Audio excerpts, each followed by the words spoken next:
Hello, gentle viewers. This is Avindian welcoming you to Churchill by GMT Games, one of my all time favorite board games that weirdly is at its very best with exactly three players.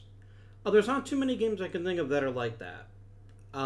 It's fine with two players, it's better with one player, really, but three players is where this game is at its best.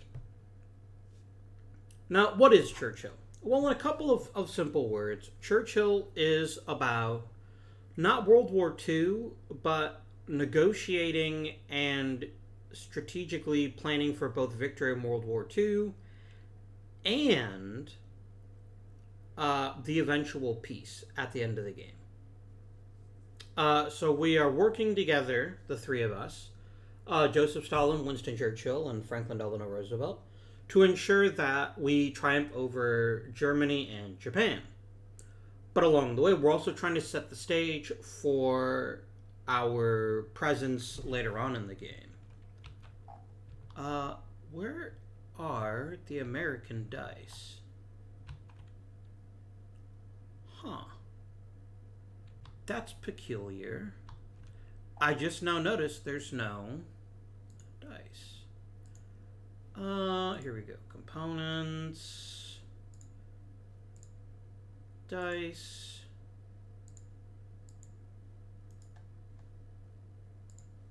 There is that.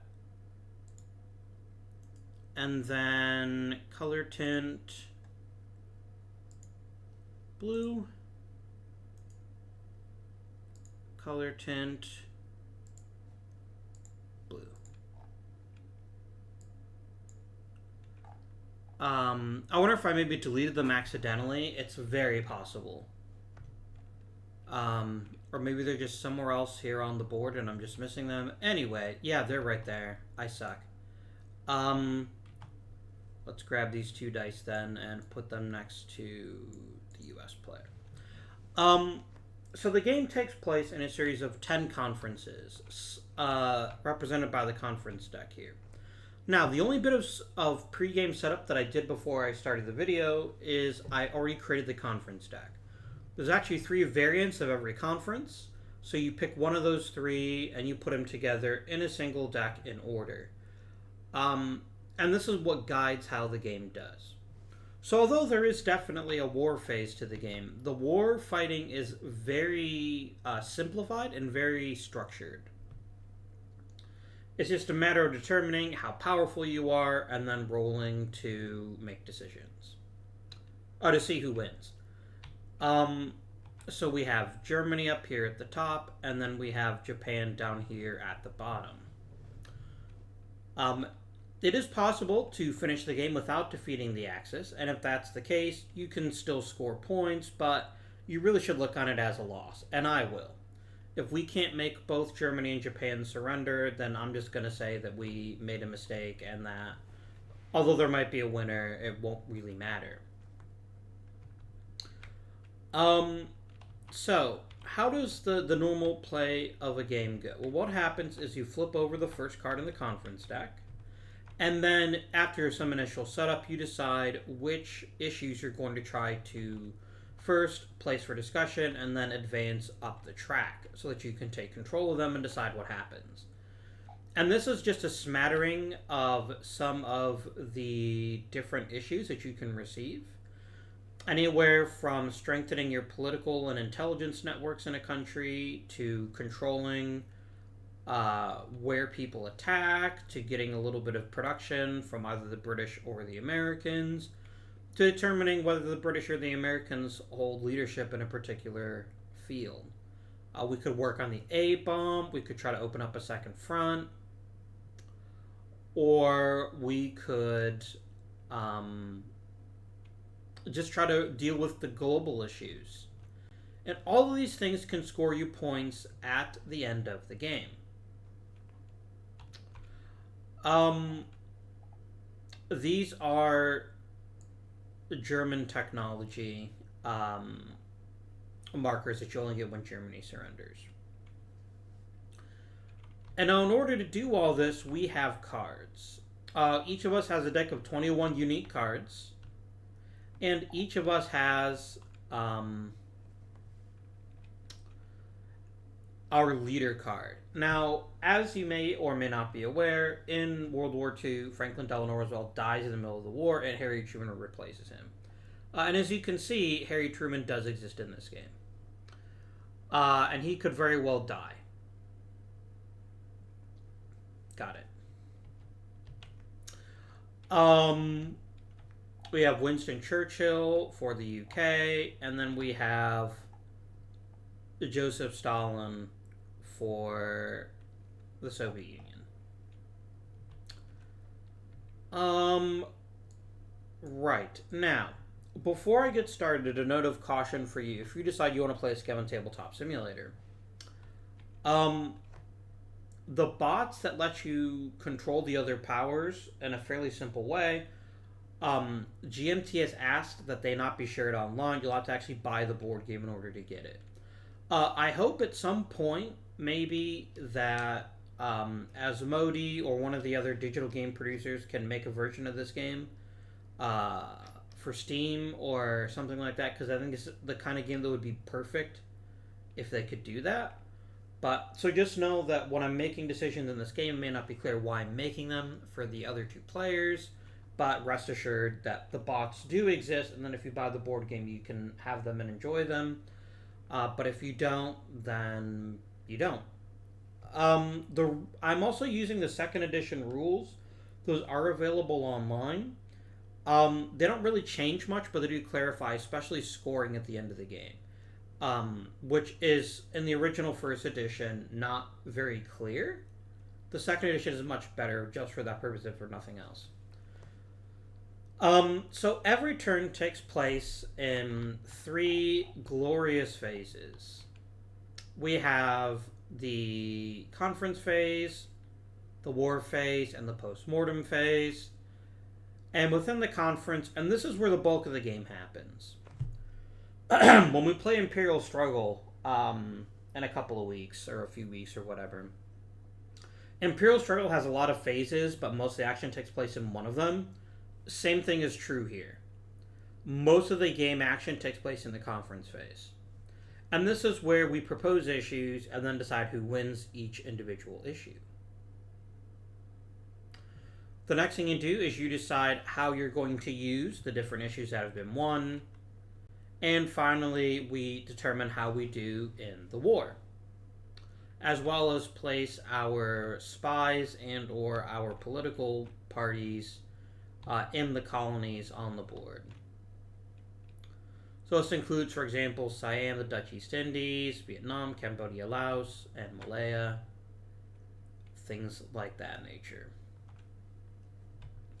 All these colored squares refer to specific colonies. Once we've determined how the war went, we determine if both the Axis powers have surrendered, and if not, we just go on to the next conference. Now, the victory points are very confusing, especially based on this version of the rules, which I don't like. But I will explain them when we get closer to the end of the game. There are some things you get points for right away. This includes winning a conference. That means winning the most issues. This includes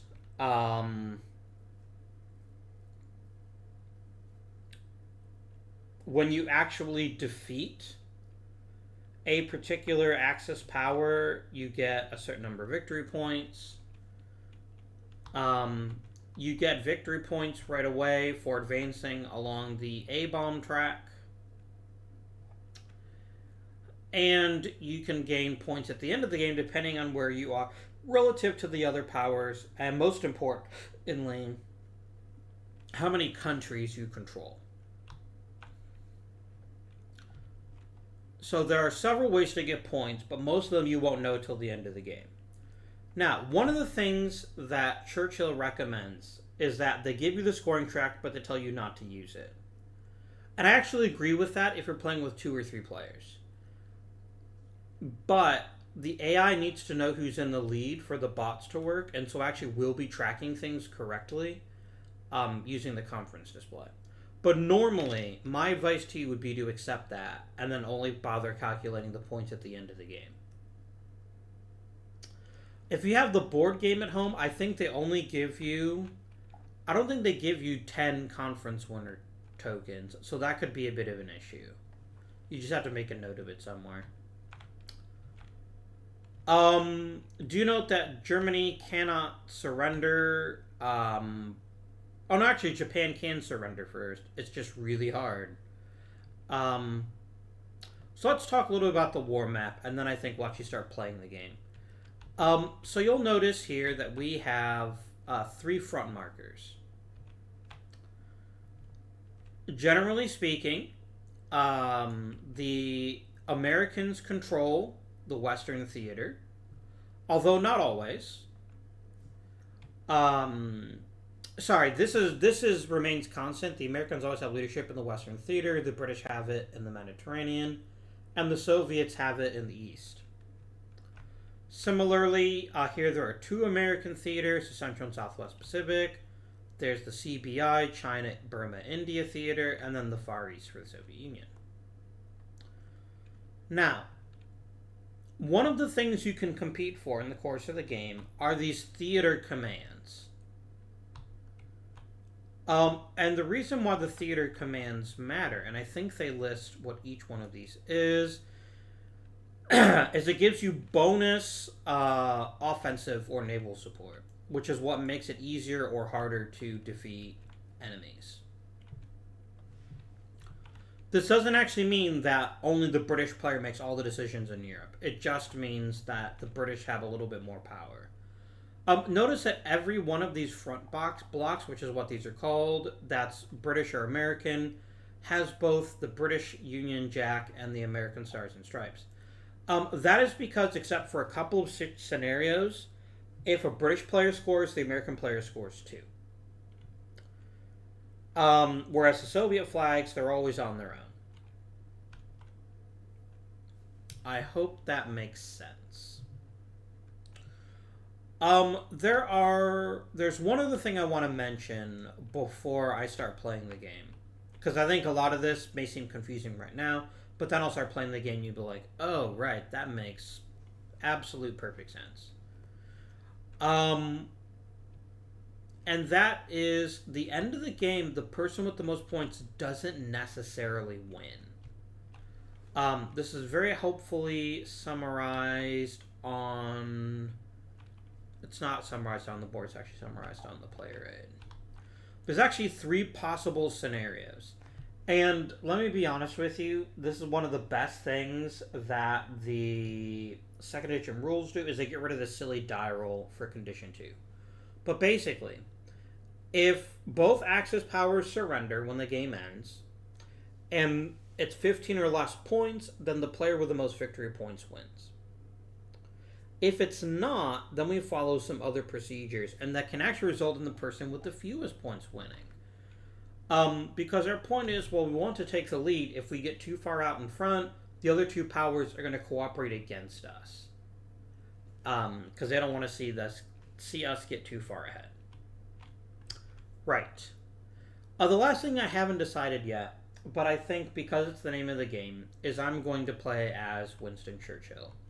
So I'll be making all decisions for good old Win, and then the bots will be helping us out for Roosevelt and Stalin. One piece of advice: if you're playing this game at home and you're playing with 2 players, make the bot Stalin. Stalin's bot chart is the easiest to follow by far, and I think you'll have a faster time with it. When I played this game for the first time with my wife, I played with Stalin as my character and she played as Roosevelt, and the game really bogs down following some of these decision charts. And I'm hopeful that we won't have that issue here. Now, I wanted to check something about global issues, which I'm going to access in the rulebook real quickly. The original rulebook. Whenever possible, I'm not going to use the second edition rules just because it'll take longer to look stuff up. I'm just trying to remind myself if global issues can ever change once... Okay, it can change, but it never goes back in the middle. That's what I thought. Okie dokie. So, I've got my bot charts for good old Stalin and good old Roosevelt. We'll be playing as Churchill. And now the game can finally begin.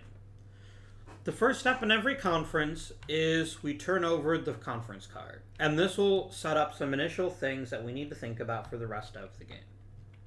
For the rest of the conference, rather. Okay, so this is the first conference in Casablanca. Simple, January 1943. We have already noticed that this is a little different from how things went historically, because I believe the A versions of each card are what happened historically. Okay, so the British. We must, no choice, use one of our production to place a naval marker in the Western Theater. So what I'm going to do... Oh, sorry, that's actually for me. So I'm going to go ahead and do this. This is a reminder to me that I have to spend for naval support there. The battlecruiser Scharnhorst sorties. Now this is interesting. We're going to see how things go for the Soviet Union here. We're going to see if the Soviet Navy can destroy the Scharnhorst or if it will escape. Rolling, rolling, rolling. We got a 6. And that means there is no convoy. So the convoy doesn't make it. The Scharnhorst sinks it. That's bad news. The Americans actually flat out lose one production. So I'm just going to set it off to the side as a reminder that we can't have that production. Because we're sending aid to China. Because of Turkey, I'm not going to game one of my clandestine networks. I'll assume what those are later on. And then finally, we're going to roll 1d6. So basically what's going to happen is at the beginning of the game, we're going to each get some free clandestine networks. Very nice. So we're going to roll... the US got a 5. And that means they're going to gain 3 according to Paul Mill placement rules. So we're going to take these 2 dice, bring them over here.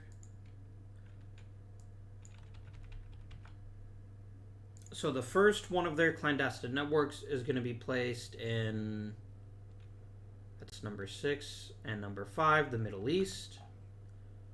So we're going to take a clandestine network and we're going to put it in the Middle East here. And they get to do this 2 more times. 2 and 5, that's 1 in Greece.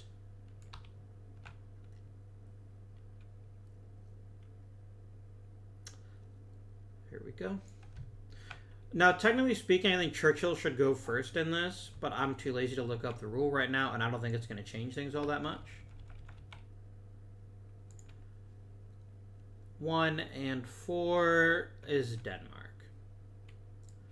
So there's some American-sponsored partisans who've been quite busy, and they've been expanding their presence there. Okie dokie. And then let's roll for the Brits. I got a 4. I also get 3. Very nice. We'll just use these 2 dice because they're up here already. We got 2 6. So we get to place one of our clandestine networks in the Baltic states.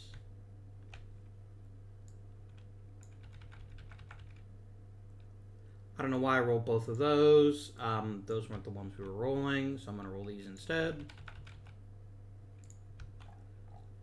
5-1 is Austria.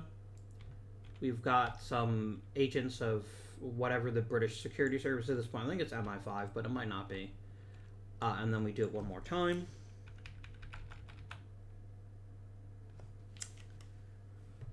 And we get 5-6, which is Cambodia, Laos. Okay. Last but certainly not least, good old Uncle Joe. Aw, he only gets 2 clandestine networks. What a shame.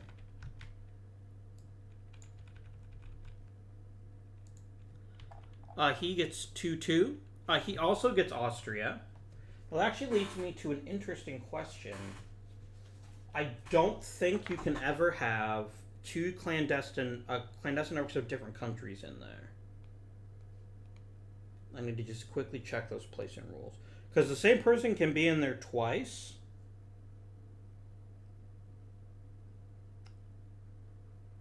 Yeah, so actually what happens is we actually just kick the British out of Austria.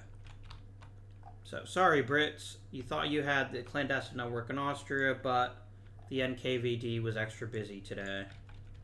And then finally, 6 and 5, Middle East.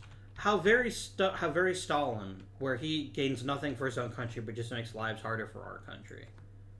Very on brand. Okay, so the conference initial setup is done. I'm going to keep this card by me so that I remember that I only get one or fewer clandestine marker. I'm actually getting none because we're spending our time trying to get Turkey to join World War II, which they didn't do until 1945 historically. All right, so now the game begins. And in order for the game to begin, I need to be seated at a table. So I'm on Team Churchill. I'm going to put the conference deck off to the side, and I'm going to give the Americans their dice back. There we go. So the first part of any conference is, after you've set up the card, is we do the agenda segment. So we need to deal ourselves 7 cards each. So I'm going to do 7.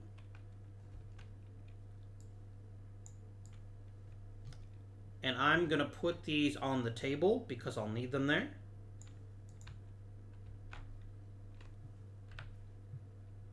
Seven for me.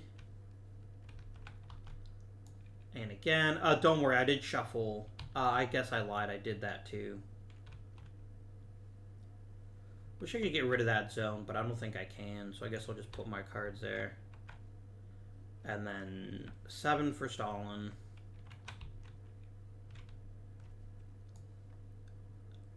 And we're just going to put those over here. Actually, maybe I can delete the zone.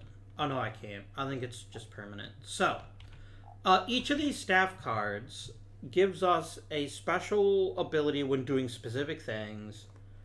And it is going to help us figure out how to play our game. There is one additional card that you always have access to, which is your leader. Now, every country has a national characteristic. For us, any card we play to try to win the agenda segment is +1 strength. For the Americans, they win tie breaks. And for the Soviets, when they're debating an issue, they gain a +1. So, now, before we go any farther, because this is going to matter pretty significantly, we need to roll for Paranoia. So what this means is we can, if we get a 2 to 4, all of our leaders are scared of Stalin, and they're not going to be at their very best. So we're going to do that. And we got a 1. So that's good news. Now, the bad stuff that can happen for Churchill and FDR only happen when you use them. So we're going to wait and figure that out later on. Okay. So we always begin with the agenda segment. And we do this by choosing our cards and deciding what we're willing to focus on in order to try to win the right to place the first, get the first issue.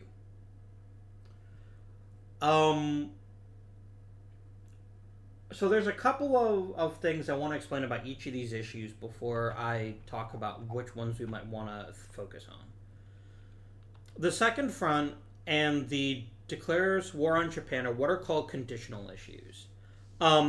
These will only ever come into play once, provided you meet the necessary requirements to resolve them. And then they'll go away. You'll never get them again. The second front allows the U.S. to enter the Normandy space on the Western Front. Otherwise, they can't do it. USSR declares war on Japan. That lets the Soviets get into Manchuria. Okay. Global lets you move one of these global issues toward your side, and these offer pretty powerful benefits as well victory points at the end of the game for the specific country who has them. And these mostly affect how political alignment works. And we'll talk about these more if a global issue comes up. A-bomb research. This is a thing where the Americans are trying to research the A-bomb because otherwise you have to actually invade Japan, can be quite difficult. Strategic materials gives you a bonus production, but can also give everyone bonus production if you let it finish in the center instead of taking it. These give bonus support. These give more production. These let another power tell one of these main countries what to do. And these let you get clandestine and political alignment markers. So why do clandestine markers matter? Because if you have one, you can then place a political alignment marker on it later. Clandestine markers by themselves are worth points, but it's much bigger for the political. So, now, I know already that I'm going to be short a clandestine marker, so it does make good sense to try to grab one of these. Potentially. But is it really worth it? Is it worth spending a really powerful card in order to do that?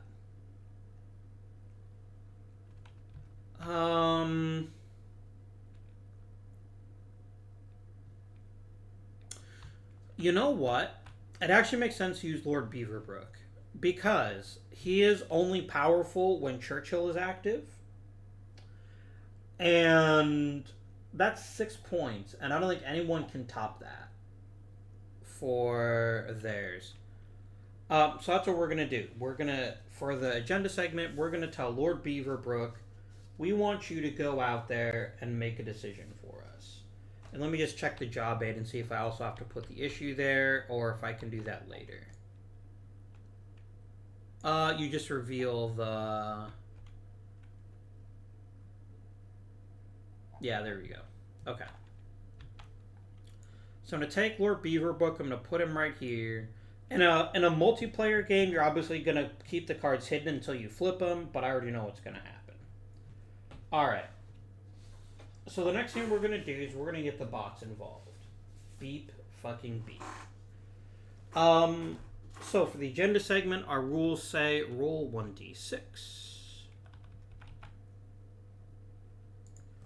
We got a 6. They want to play their second to lowest value card in the in there.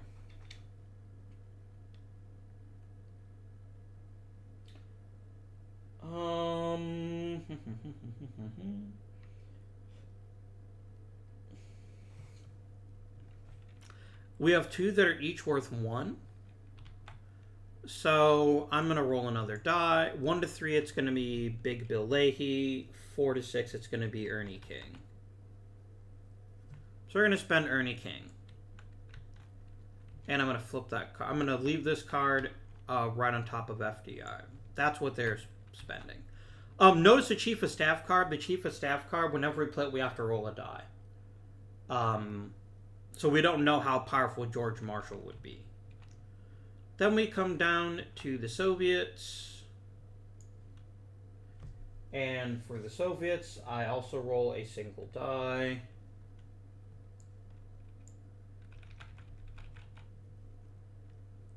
They got a 1. They want to play their highest value card.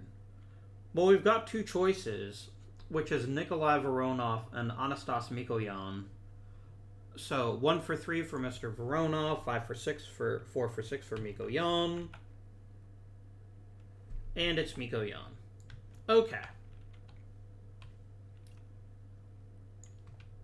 So we all reveal our cards, and not surprisingly, I'm just like, bam, I win.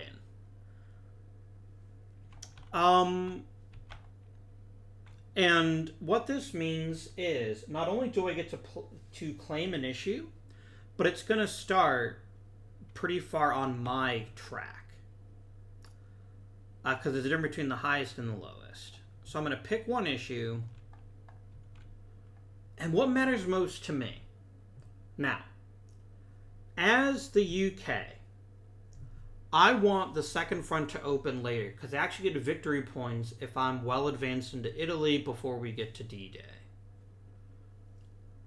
What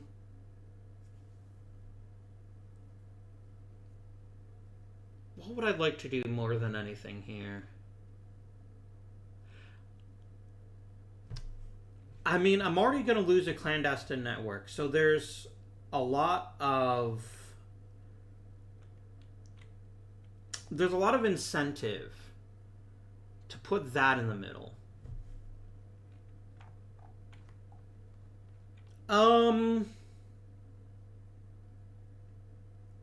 But I would also like to maybe get some U.S. production. I'd like the U.S. to spend production on me this turn because I have to spend it in the Western Theater. So that's actually the issue I'm going to place. I'm going to place it in the center. And then the difference between the highest and lowest card. Mine is worth a 6. His is worth a 1. So it's worth 5. This moves 5 spaces towards me. So we're already off to a great, fantastic start. In that we are well on our way to winning an issue. At the end of the conference, once everyone has played 7 cards, so we're going to start discard piles for these cards. Once everyone has played 7 cards, then once all the agendas have been decided, that is when the conference ends. So that's my issue. Okay. So we always go clockwise. So tick, tick, tick. Next is Stalin. And Stalin wants to look at his hand, and he wants to pick the 2 issues that he has the highest chance of winning, just based on his cards.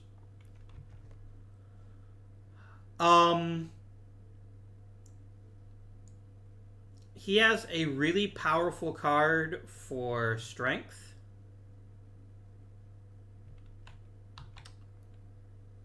And he's also got one for a directed offensive.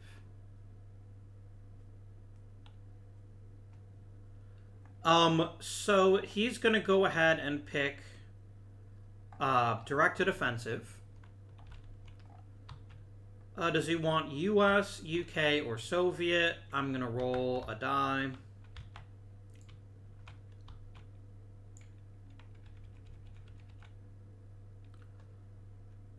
He rolls a 5. That's his own. That goes in the center of the table. And then he gets to pick a second issue. And he's going to want a strategic material, because he's got a really powerful card that'll let him pull that closer to him. That's what the Soviets are going to do. And then the Americans are going to be like, all right, well, I'm going to check my hand, and I'm going to see what I really care about. And they're the exact same way. What gives them the most strength? Good old Bill Donovan of the OSS is like, give me that Paul Mill issue. And he's going to want the 2-2, which is the most valuable. There we go.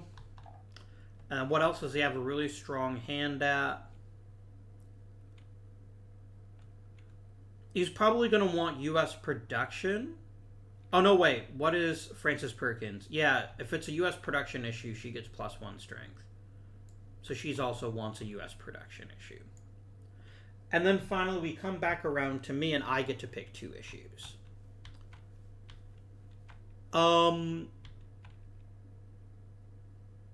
I wouldn't mind. I'm going to place the Paul Mill 1-3 issue. I think that's a fair issue to go for. And I would like some control over what the U.S. does. I'd like to be able to place a directed offensive. Oh, but I could also... So here's the thing. If I won the European theater leadership, even though I've already got it, it gives me bonus offensive support in Europe. And I think that actually makes a ton of sense. But only if I'm sure I can win it. Do I have anything here that gives me a bonus? Actually, no, it's only if it's a change.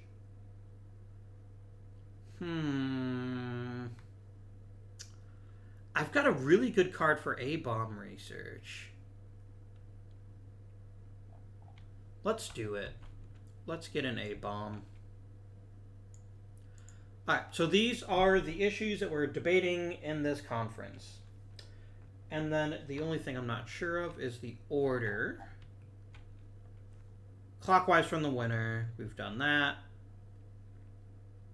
And then, so what happens now is, during this conference, each person takes a turn playing a card to advance an issue. Now, you can always play a leader. And if you do play a leader, you still have to discard a card anyway. So what'll happen is each one of us will get to push or pull 6 issues. Anything that finishes in the center of the table is won by no one. Anything that finishes on anyone's track is won by that player. And anything that goes all the way off the board is automatically won by that particular individual. Which is very exciting. So, what would Stalin like to advance? And I've got my lovely flowchart here. He wants to keep his strongest card and attribute for last. And once he's... So what is his strongest card and attribute? What is the highest value card he could possibly play? It's probably himself.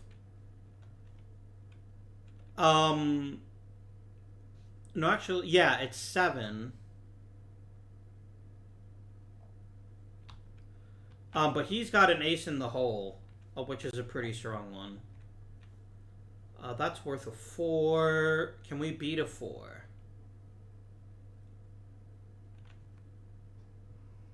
No, we can't. So that's fine. We are going to, we'll probably end up playing him. So this is the card we want to reserve, right? This is the card that we want to play last. Because that's when he's the most powerful. Other than that, we've got a lot of reason to go hardcore for directed offensives. Or there's Stalin himself. Or is it based on... No, strongest card and attribute is held for last. So in this case, it would be Stalin himself. But I think leader play is very specific here. Yeah, here we go. Oh, actually, no.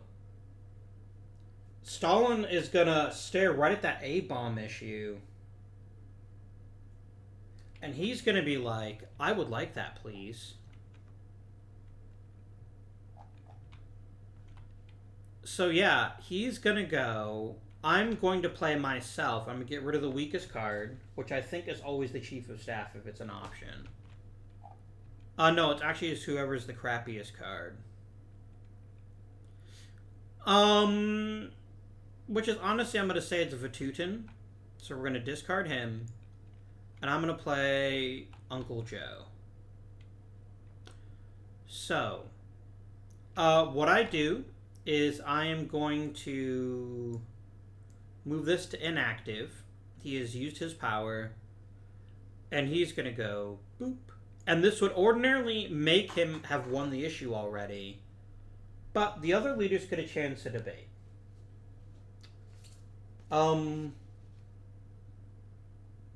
Let's see. Now, Roosevelt would like to debate the issue, but only if it can win him the issue. And it can't. Because it specifically says here, and I'll read this out to you aloud. If debating the card just played would advance the issue onto the U.S. track, debate the issue, use Roosevelt if necessary. In this case, he can't do it. At the best, he could make it neutral. So Roosevelt says pass. I can use Henry Wilson, which will at least make it possible that the Soviets don't win the issue. Now, at the end of the day, I don't really care if the Soviets win this issue. I just don't. Because, yes, you get some victory points at the end of the game, but it still also is a chance to make the A-bomb better. So, I really don't think it's a good use of a card, other than the fact that I'll lose this card. It won't be as powerful if I don't use it. But I'm just going to say, you know what? That's fine. I don't really care. And so all of us say no debate, and Stalin has now won this issue. The first one of the conference goes to Joseph Stalin. Now the Americans have their decisions. The global issue isn't in play, and neither is the A-bomb. Which means they want to save their strongest card for last. Which again, in their case, is going to be Roosevelt. Unless there's a unique combination here that makes it stronger. It's not. So then its next strongest card is actually going to be this one. Bill Donovan. He gets a +5 strength when he is advancing. Paul Mill. They would actually prefer this one, so they're going to go here. Now, this issue is still up for debate. And in fact, any of us could debate it if we so chose. Here's the good thing about the bots is the only person who can debate is, I believe, the leader. I don't think any other staff card can debate, but let me double check that actually. But I thought that was a solitary rule, that only leaders can debate.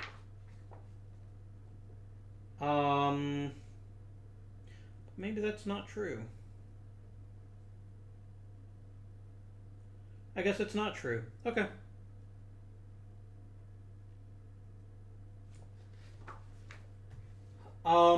Yeah, Stalin can definitely debate, if he wants to. But he would only do it if it could put it on his track. And it's already pretty far down the US track. He gets a +1. Is there anything he can do that would get a 6 result?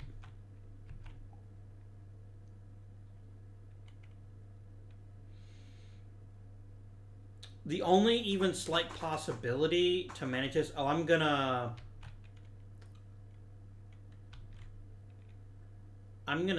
take this, and I'm gonna set it to... Sorry, this is not inactive. That's not true. Active and inactive is actually a different thing. He is now inactive because I can't use him because I already played the card. Yeah, I don't think I can win that debate. So, Stalin fumes and doesn't do anything. I really want this issue. And I've got Anthony Eden. So I'm going to go ahead and play a debate. Because this is on the US track, this is actually worth +1 to me, which means it's actually 6 strength. So instead of it going... So this would go 5 to the middle and 1 over to me. Bam. Now, I'm going to put this reminder on my deck. I have the luxury, when it's my turn to debate, I can say pass. So that I can save my cards for other issues later on. And it is my turn, and I think I'm going to do exactly that. I'm going to say, you know what? I won my debate. I'm going to pass. Because it's back to Stalin.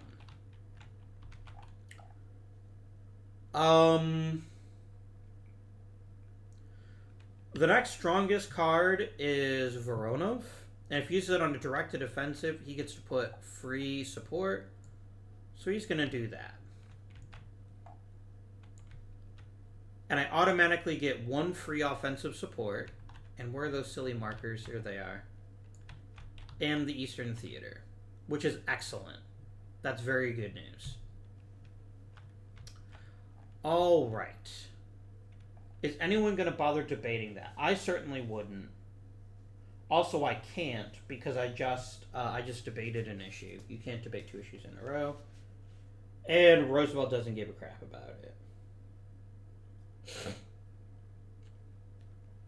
Oh, technically, it looks like I shouldn't consider the leaders to be powerful cards in terms of bots, so I'll have to keep that in mind for the future. Next is good old Frankie Boy. And what's his most powerful card that he could play? Other than FDR. Because otherwise the instructions particularly tell me to say to save him in case I need him to break ties.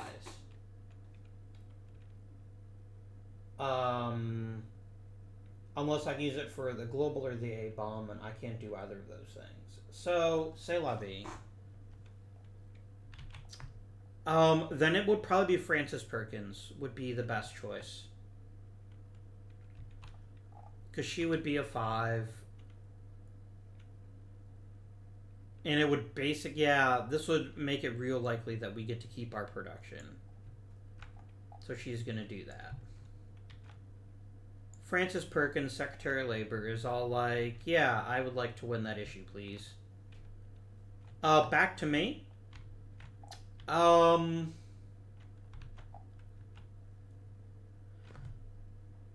of the leaderships are on the game, and there is no UK directed offensive.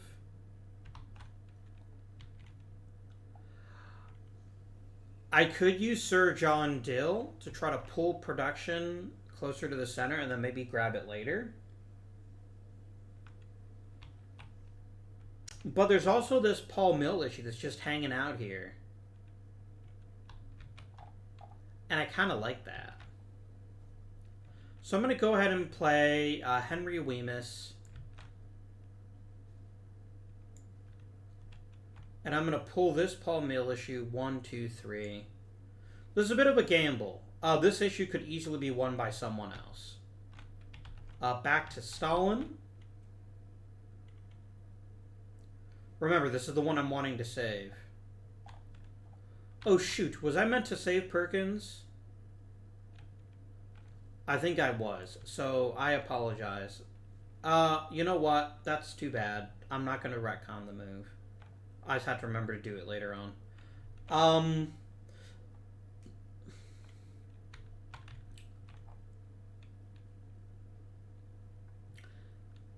Stalin would really like to play on a production issue.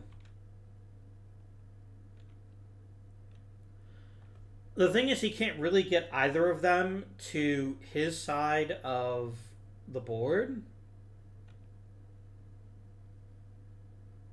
So he'd probably pick the one that's closer, right?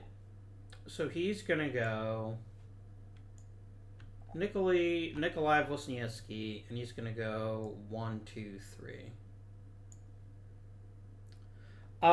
Is anyone going to debate? No. It's now back to Roosevelt. I will reserve George Marshall because he's potentially the strongest. Now we have Frank Walker is now worth 4 points because he's good buddies with Roosevelt. I can use this on anything. Does he care about any particular issues? Anything that would push an issue onto the U.S. track. But the thing is, he only wants strategic... they want strategic materials in the middle. So he's going to go, hey, Frank Walker, I want you to talk to the Limeys and be like, give me that Paul Mill issue. So 1, 2, 3, 4. I don't have any good debate cards. I've actually kind of a weak... Oh, wait a minute. I've got John Dill.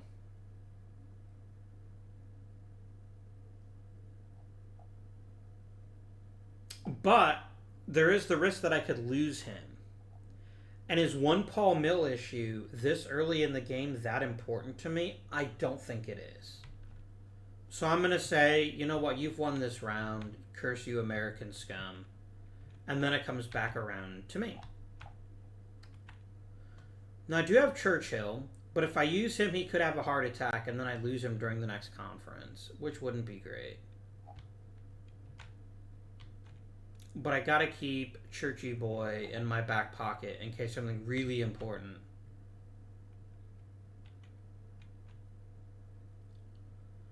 What other cards do I have? Are any of them all that strong? They really aren't.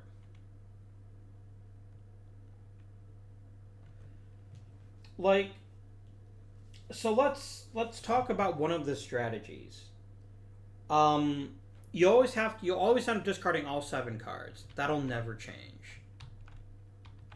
Um, which means eventually I'm gonna have to use Sir John Dill, which I don't love. But I really want that Paul Mill if I can manage it. Like, I can't get production unless I'm willing to use Churchill for it. But production is so good. I'd have to basically use both John Dill and Winston Churchill to try to pull this second U.S. production over to me. And Stalin's probably going to be interested in that one too. It's a very popular issue. Nonetheless, I think it is the best play, and I'm going to have to play this card anyway. So John Dill, I'm going to play you. And I am going to roll a die. And he is dead. That's unfortunate. But it does pull that much closer to me.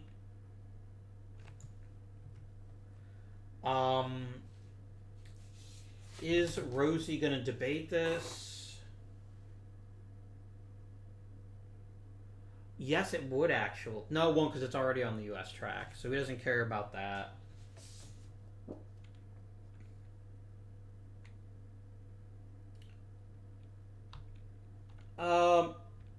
If the Soviets debate it, can they pull it off?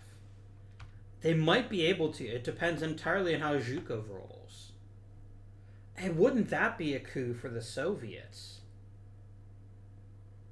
You can't debate 2 issues in a row, bro, but they can definitely debate again. I think they're going to... Oh, no, Stalin's already been played. Oh, no, it's for playing Zhukov, isn't it? Man. And it's a production issue, too. Oh, he's got to do it. He's got to debate it. He's got to be like, you know what? That's a 3, and a 1 is 4. Churchill's like, yeah. He's like, wait a minute. 1, 2, 3, 4. Stalin, you cheeky bugger. Zhukov for the win, and then I'm going to put this as a reminder that they debated and that they can pass next turn. So all of that was for nothing. I got it off the U.S. track, and then Stalin steps in, and he's like, nuh-uh, bitch. It is now Stalin's turn. Stalin is going to pass. Back to Roosevelt. Roosevelt is down to 3 cards.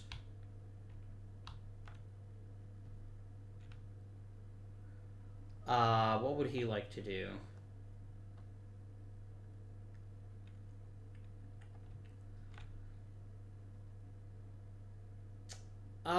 He could actually use Leahy, so he will. He's gonna go 1, 2, 3. Pull that onto his track. And you know what? I'm getting sick and tired of people yanking my damn cards around.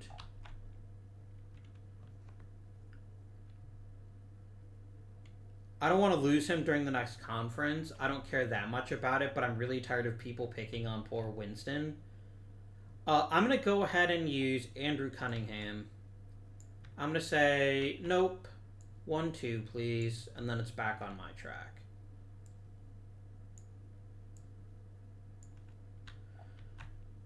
And you can only ever debate once on an issue. So that ends that turn for me. Back to Stalin. Stalin's only got 2 cards left.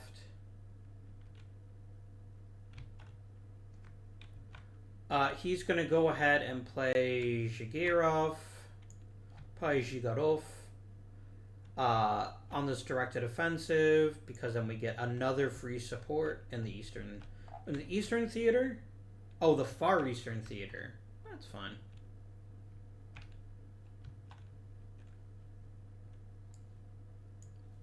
That's actually not the best, because I can't advance Oh no, that's only for Japan, so I actually can try to advance with that.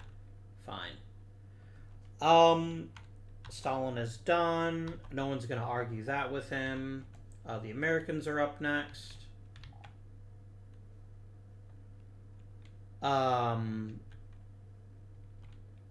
They have Crowley. The thing is, though, if I look very clearly, they don't want to use strategic materials that'll push it in the center. So is there any other issue they can easily move to their track using only a 2? Or FDR. What is it for FDR? Otherwise, they want to use it for debating. So that's fine. So FDR won't get used during this conference, it seems. You know what, Crowley? That's fine. I'm gonna go ahead and play you. Anything you can pull on the U.S. track is honestly 1-2. And Churchill is like, you son of a bitch. But I just debated, so I can't debate again. And Winston is shaking his fist. He is not happy about that. And Stalin doesn't care. Unless he could pull it onto his track, and he can't.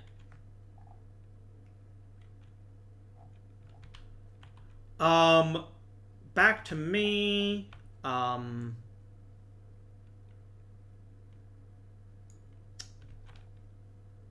I can choose to pass. And I think I will, actually.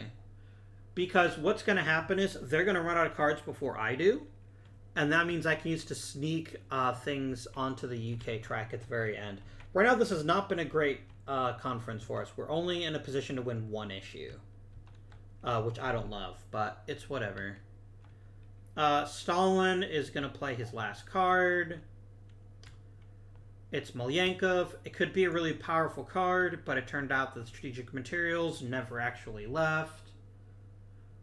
So if he can't do that, what does he want to spend the card on? Something that'll probably put it on the Soviet track, right? He doesn't care about strategic materials. So then he's going to go 1. And then, does Roosevelt care enough about that to debate it? No, but he may actually use his card to pull that back toward the center. So here we go. George Marshall. There's a special rule, by the way. If it's a conditional issue, you can tell the thing to stop early. Otherwise, you have to move it as much as you can. I believe that is accurate. But that I may actually not apply for strategic materials. Might only apply for... that might only apply for the other 2 conditional issues. Let me quickly check the rules on that.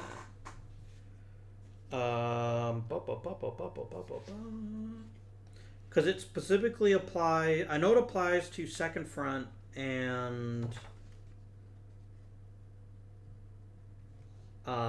the other ones, but I don't think it. Yeah, it doesn't apply strategic materials. I don't believe. Okay, advancing. Yeah, it's only those 2 issues. So yeah, actually, remember, he wants to move it toward the center, right? If we'll move it to the center. Okay, that's 2, not toward, which means he wouldn't use it on that. Which means he would then try to pull something else onto the U.S. track using good old George Marshall. So we got to roll dice, see how powerful he is. Not very.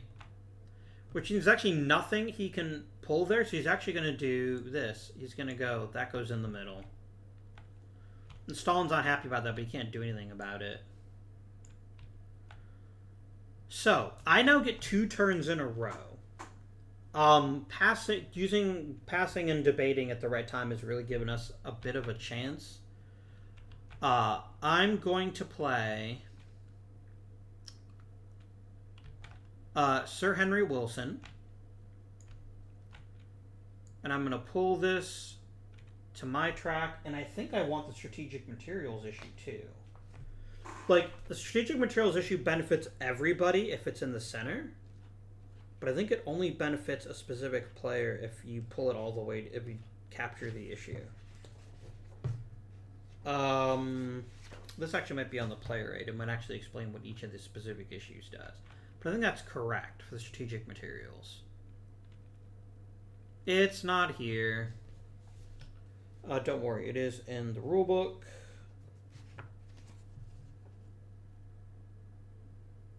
Yeah, if oh, that's a dick move, but we're gonna do it.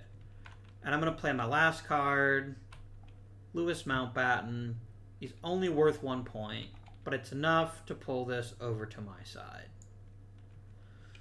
We have now completed our first conference. So what this means is that everyone wins the issues that are on their side of the board.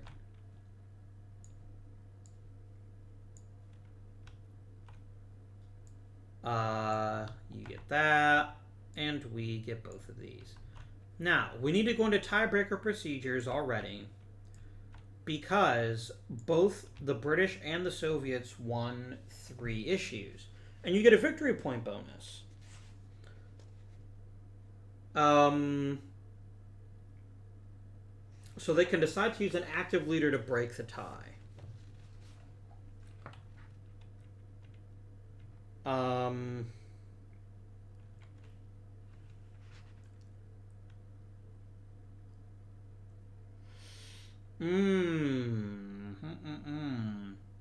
So Stalin can't do it.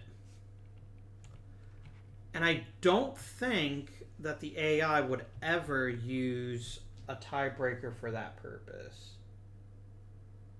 Like, I don't think they would care enough for that.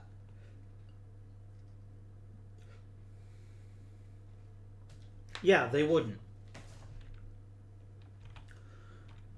Do I want the conference winner bonus for victory points that badly that I'm willing to lose Churchill? And risk him being inactive during the entire conference. So if someone is inactive, you can't use your card to advance issues. You can only use it for debates. And that's frankly a pretty powerful ability that I'd rather not deal with. So I'm going to concede. So actually, no, the U.S. would decide. So the U.S. is going to decide with a die roll, because they get to break ties. 1 through 3 is Churchill. 4 through 6 is Stalin. Stalin wins the conference. Now, winning a conference is very important to the Soviets if they can manage it, because it actually gives them 5 victory points. If either me or the U.S. wins, it's actually 3 victory points. So it's a very important issue. All right. We have finished our first conference. Now it's time to make decisions. Okay. So the first thing that always happens is a directed offensive. There is one. The Soviets are going to say, I direct that that the Eastern Front is is going to happen there. There is no conditional issue. Next we do production. So how many production counters do each of us get? So the Soviets start with 3. But they also want a U.S. production issue. So we're going to go yoink, and the Americans are going to go yoink. And I want a production issue too, so I get to take 1. And I have 3 more production. And then the poor Americans like, but I've only got 3 production. That's not fair. Oh, and I forgot. I also get 1 more production because of strategic materials. So I actually have a total of 5 production this phase. Very nice. And then the Americans cry. So production issues are allocated by the person who won the meeting segment. So Stalin gets to decide his production first. So we're going to go back to the bots. He's got 4 production. He wants to implement A-bomb research more than anything, which is an issue that he won. And I'm trying to remember how much production you can actually allocate to A-bomb research.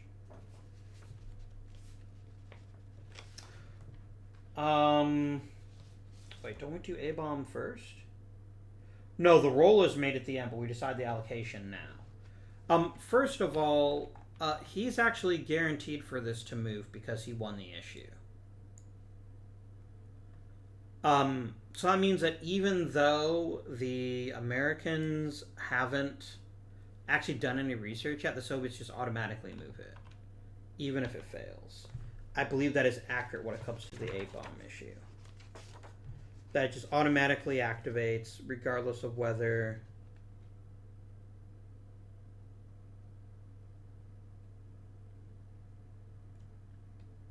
Yeah, it doesn't matter what are the rolls or not. Okay. So I'm checking for production, and I'm trying to remind myself if...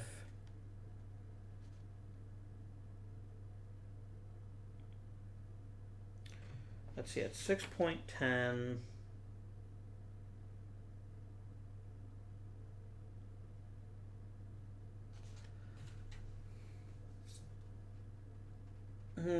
Oh no, let's just implement A-bomb research. That's the first thing he always does. And then... Yeah, that's fine. There is no global issue. Directed offenses go in the Eastern Theater.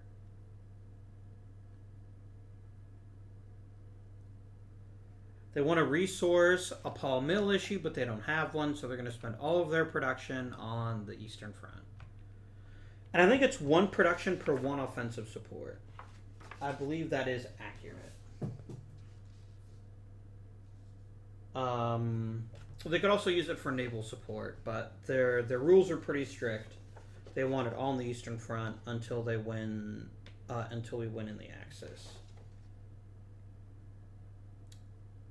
Plus, there's a directed offensive, so he has to spend one there.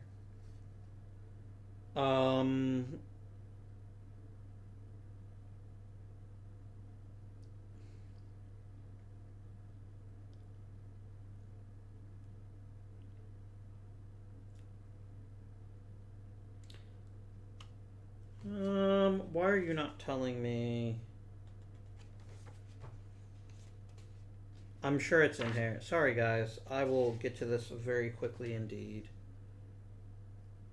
It's one offensive support per production. So they want 4 production. They're going to pour all of it. Because they have to place at least one here, right? They also got one for free. So they're going to go ahead and say 1, 2... Actually, there we go. They got 5 offensive support here, which is lovely. They're going to be in a real strong position to advance on the Eastern Front. Okay. So now all of their production returns back to where it was. And then I believe it's clockwise from the decision winner. Yes. So next it's the US. They only have 3. Where, Mr. Bot, would you like to place the American... where would you like to place the American production? They want to resource a Paul Mill issue. They have no directed offensive, so they can do as they like. Oh, you know what? They get 1 free offensive support in one of these, so I'll think about that in a minute.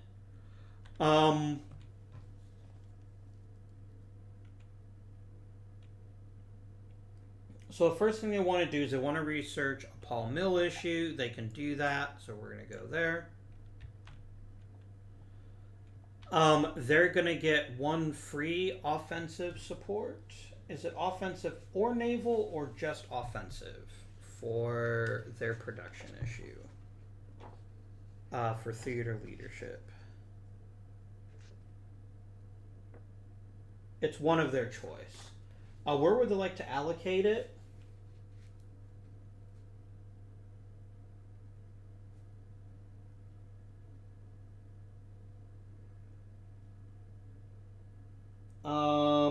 If it's required to be placed in Pacific, but it's not. If Western theaters in the theater box want to put naval support to 4. That's what they'd really want. So that's what they're going to do. They're going to place their free and their last 2 remaining production to build naval support.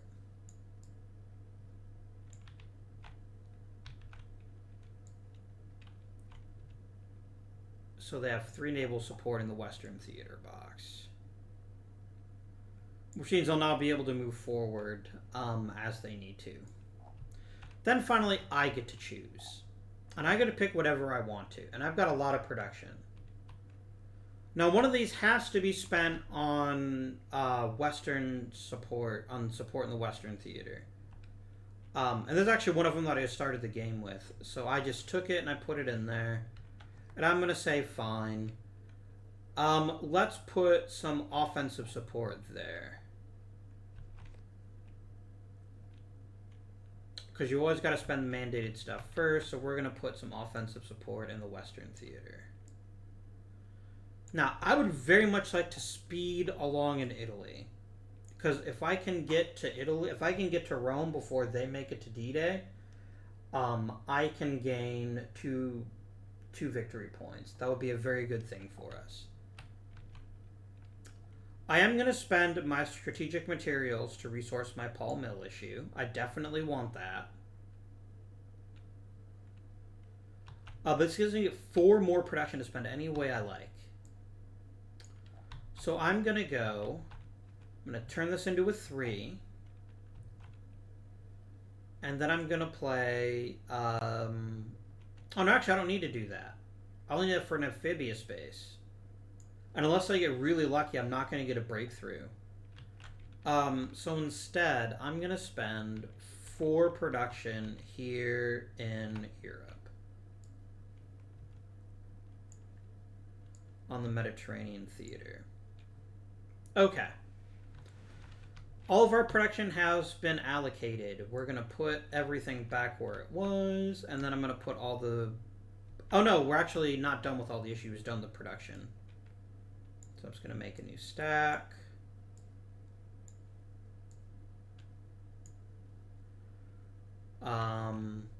US, you get your production back.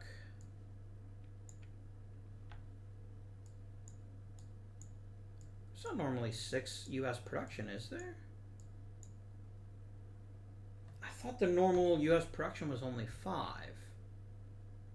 No, it is 6. Yeah, they're right. Yeah, that makes perfect sense. Yours is already back. Perfect. So, the next thing we decide, we've allocated all our production, is next we do theater leadership. That actually comes after production. Oops. Doesn't matter.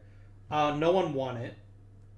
And then finally, A-bomb research. Now, we're going to make a flat die roll because nobody spent to source it. The U.S. would normally go super hardcore for that, but they didn't have the opportunity to do so.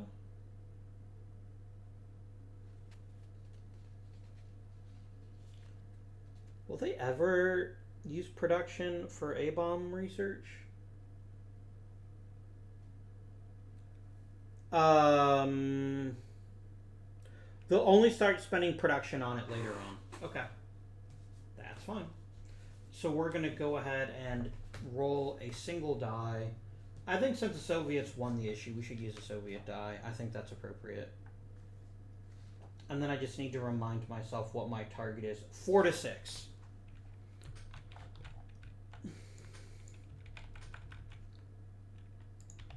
And we succeed.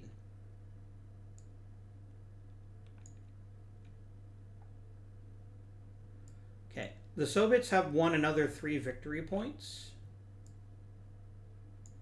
So they're in the lead by a pretty substantial margin. Okie dokie. So we've completed almost all of the first conference. We've completed the decision segment. Oh, no, we haven't. We have to do Paul Mill. That definitely has to happen next. So, how do we resolve Paul Mill? Well, here it goes by the person that has the most things to play. So we're gonna give ourselves this. I get 1 political marker and I get 2 clandestine networks. I would normally get 3, but remember, stupid conference card said I only get 2. Oh, no, actually, I do get 3, because everyone always gets 1 clandestine network, regardless of whether you want a Paul Mill issue or not. So that's me. The US, they get 3, because you always get 1, and then they get 2 political markers. Sorry, political alignment markers. And the Soviets, they just get 1 clandestine network. That's unfortunate. It just is how it is. Oh no, political alignment happens after... Yeah, that is what happens next. Yep, there we go. So we're going to go ahead and place clandestine networks on the map. I have... we're actually tied for the most. I'm pretty sure that... no one's going to use a leader for that issue, but I'm pretty sure Churchill or Roosevelt's going to break time favor himself, so he's going to go first. So, how do you want to place your clandestine networks?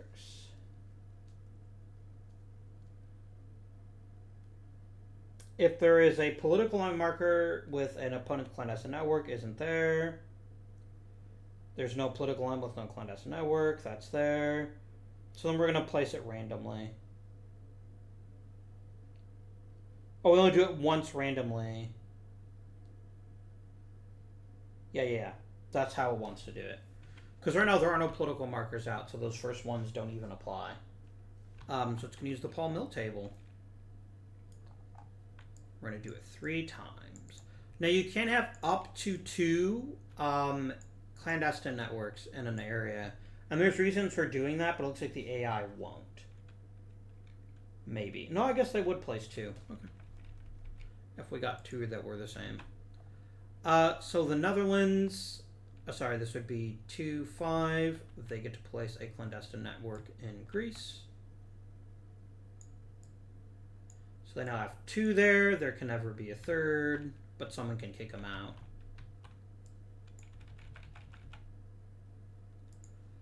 Uh, 4 and 3 is Persia.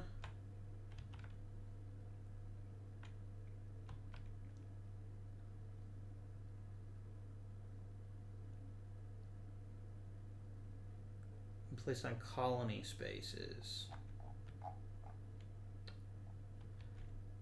Which I think the colony spaces are these down here.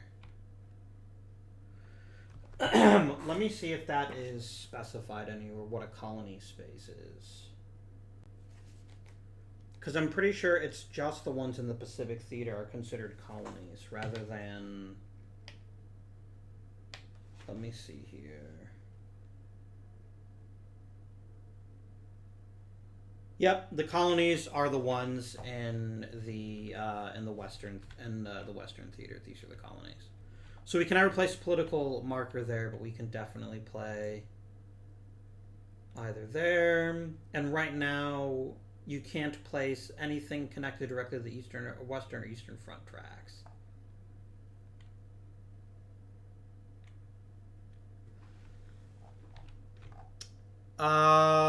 Which is very awkward. Basically means only the Mediterranean is available. Is that right? I really should have pushed for a global issue then, because that's pretty yikes. Yeah, no political alignment on countries connected to the Western or Eastern Front tracks. Well, that's bonkers, but okay. Anyway, none of this affects clandestine network placement. Did I put mine in Persia? I did not.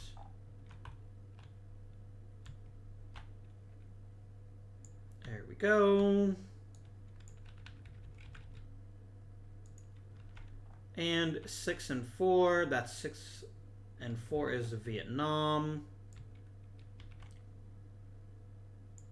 Okay.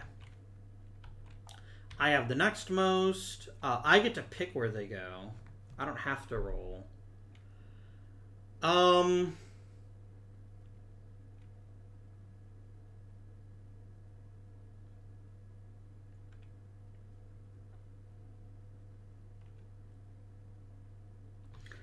Where would I most like to start building up my strength? I'm going to put one in the Netherlands. No, actually, you know what I'm going to do? Because these aren't connected either of the tracks. I'm going to put one in Norway and one in Finland. Oh no, we need naval theater markers in order to place markers there, so that was dumb. Oh well. I guess I'm going to go just for Normandy, Belgium, and France.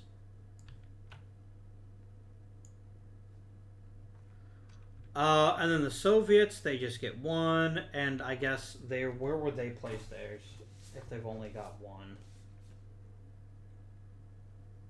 They would just do it randomly. That makes sense. I'm just going to roll this one. I'm too lazy to bring up other dice. Middle East. Okay.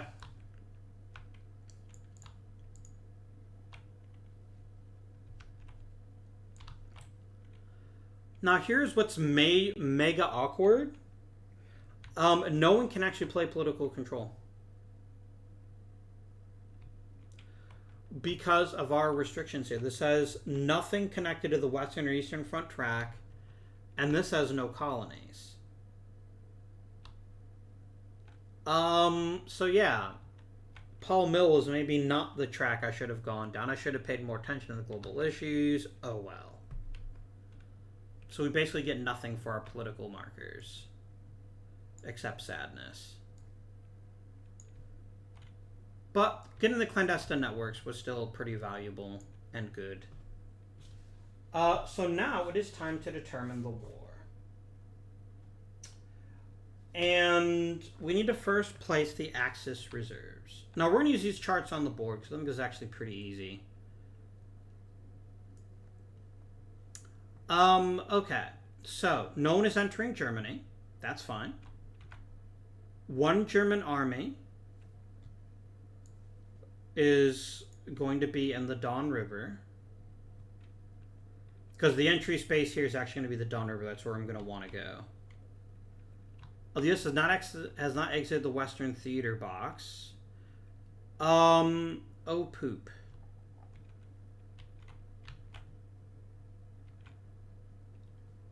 You know what? I'm going to change this offensive support to enable support because I'm smart enough to have realized that the German Navy is going to get to remove a naval marker. So we're going to say I did that instead of wasting it on offensive support. That was dumb. If the US has not exited the UK Bolero space, place 4 German armies in the Eastern Front. So almost all of it is going to be geared against me, which doesn't surprise me. Next, if the Western Front is in this space, put it in Normandy, but we don't do that. The Italian army, which is which one? Is the Italian army the gray one, or is the Italian army the brown one? I just need to check this. This should be very easy. It's in the components. Come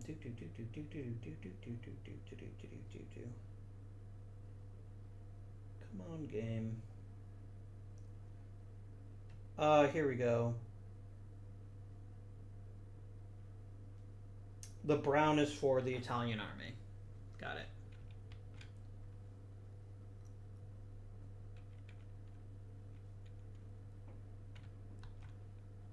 Okay.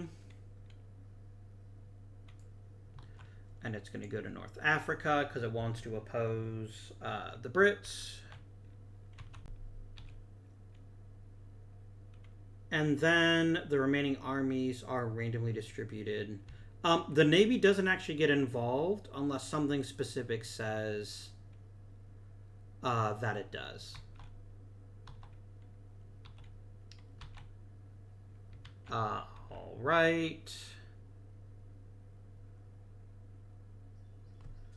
Oh, actually place this in the Western Theater box. There we go. There's only one army left, so we just roll to determine where it goes.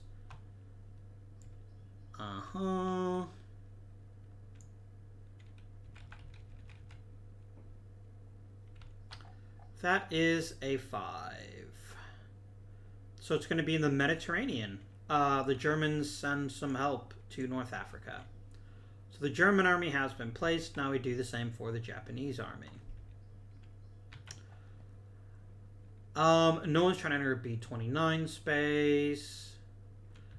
The Soviets haven't even advanced yet.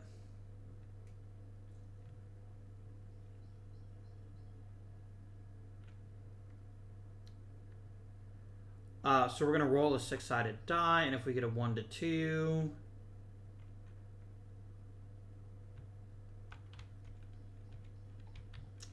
where'd that die go? Here it is. That's a 1, so this means is we're going to place a Japanese Navy in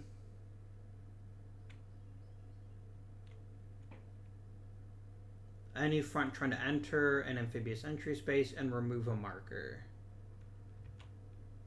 And it's going to prefer the Central Pacific, so the IJN goes out and we lose this naval support. And then we roll a 6-sided die. So basically what this means is we're going to see if the Japanese Navy is available. Now, which one is the Japanese Navy Reserve? Oh, those are all gray. Okay.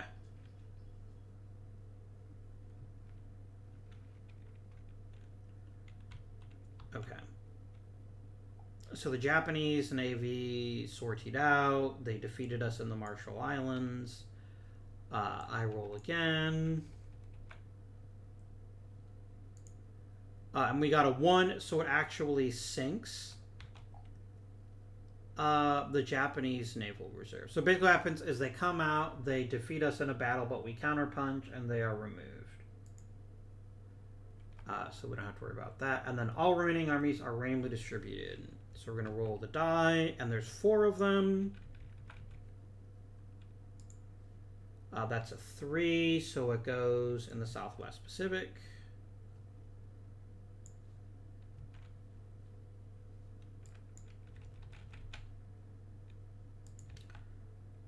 Five is CBI.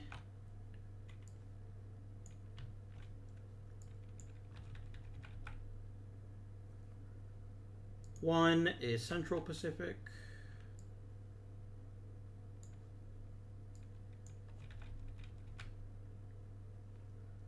And 6 is CBI.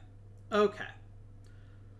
So, we have placed all the armies. This is how the Germans and Japanese deploy their forces. And now it is time for us to deal with the war phase. So this is actually pretty simple. We roll a 10-sided die, and then we determine if each front advances, assuming a front can legally advance. And only offensive support adds strength.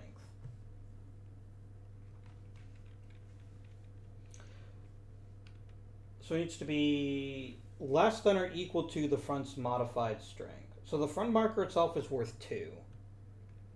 I believe that is correct.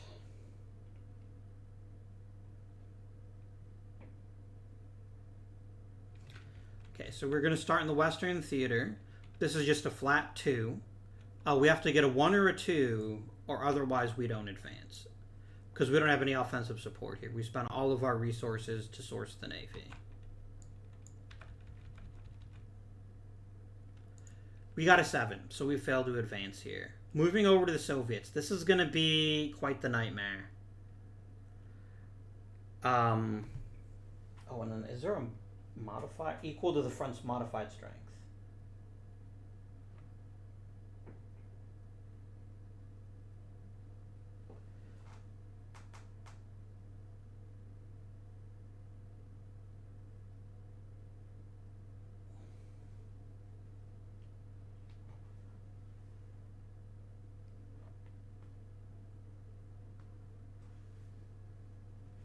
Okay. So here's what's hilarious. With all of these armies, these all essentially cancel each other out. So I'm going to go ahead and take these German armies. I'm going to put them back in Germany. Because each army is worth 2, but so is each offensive support. I'm going to put all the offensive support back. Important note. These support markers, offensive support markers, are not permanent, I don't think. Because I believe after you have won a war, you lose the offensive support markers as casualties. But maybe you don't. You know, that's so important. It could so profoundly change how the game works. But I'm pretty sure that you don't have permanent offensive support. I'm almost positive that is accurate.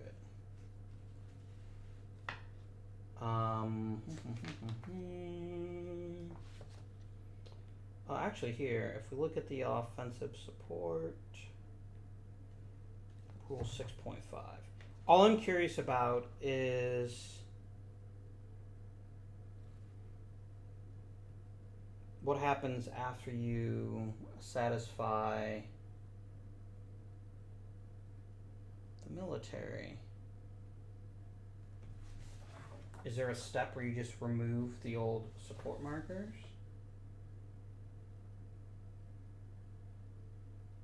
Because I'm pretty sure that's what happens, actually. I'm almost positive that once the front advances, you discard all offensive support markers. Yes, naval support markers don't, but the offensive support does. And there's no way to modify the die roll other than to just have more strength than they do. So we get another flat die roll. Let's get rid of these offensive support markers. But naval support markers don't go anywhere. And again, I just have to get a 1 or a 2. That's a 10, actually. That's what the 0 means. So no advance in the Eastern Theater. Then we come to the Mediterranean. Here we're actually quite strong. We're going to get a net. So I remove the 2 armies. I remove 2 offensive, but I still have 2 left. So this means I have to get a 6 or less in order to roll. I got a 4, so we advance. Hooray. Now, because the front advances, this actually is going to get rid of this Soviet clandestine marker. Because pro-Allied partisans kind of chase him away. Very nice. A nice victory there. And we come to, let's say, the Far East Theater. They do have 1 offensive support, and they're actually not even being opposed. That doesn't mean they can't still lose, though. So this is 2. Let me make sure that's actually accurate. Make sure that's accurate, and then we don't just automatically win if there's no Axis forces there. But I think otherwise you have to roll. Yeah, you do. So this is going to cost us, we have 4, we have to get a 4 or less.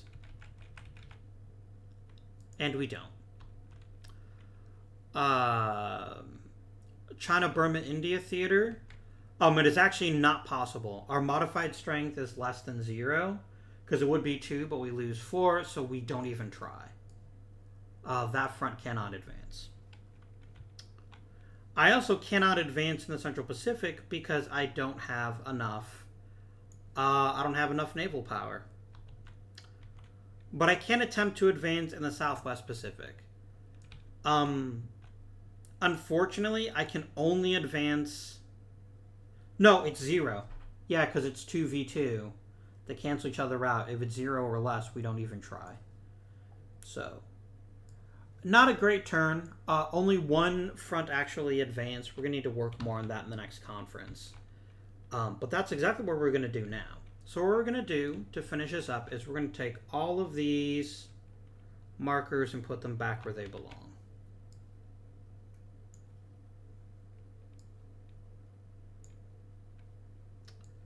Strategic materials, production, A-bomb research, and Paul Mill too. All right. We have just completed the first conference. And I know that, as you guys have seen, there's a lot going on in each and every conference. This game says it could take 4 hours to do a full 10 conference game. What we're going to do is if we get halfway through and it doesn't... Once we get halfway through, I think we're going to go ahead and break this into a 2-part video. And I'll give you guys the second half next week. Because otherwise my voice is going to die. I can't record for 4 straight hours on just one game. But we're going to keep going, and we'll see how things are. So, first conference, dead and gone forever. Who even cares about that one?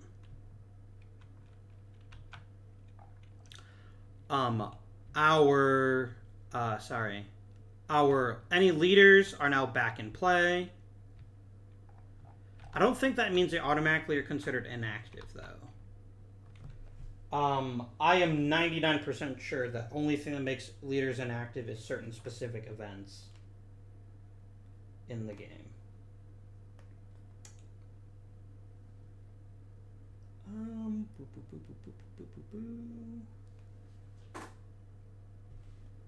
Yeah, because at the beginning of each conference, all leaders become active unless a specific conference card says that they're not.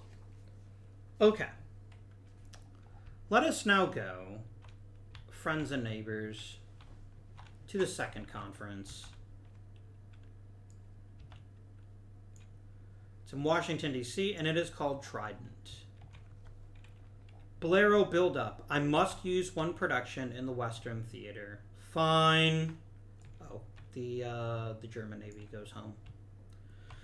You jerks. Stalin stays in Moscow. So this is big. This means that Stalin cannot be used to do anything but debate. Stalin is considered inactive for this conference. Chiang Kai-shek threatens. Lose 1 production for China aid. That is production we never get back. Tunisia. Place 1 German reserve in the Mediterranean theater. So this means that automatically they're going to be going to Sicily.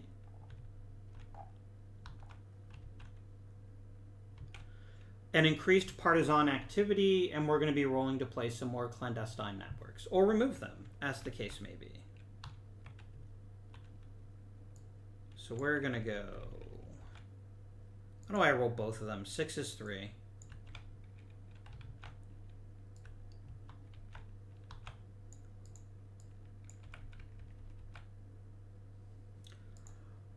One 4 is the Denmark for our good pal here. Are there already 2 there? No, that is the second. Okay. Remember, you can never have more than 2. 6 and 5 is the Middle East.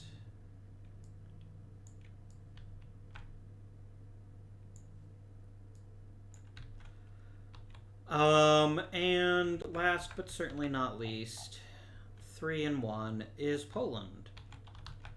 So we've got some Americans operating behind enemy lines in Poland. Very jazzy of them.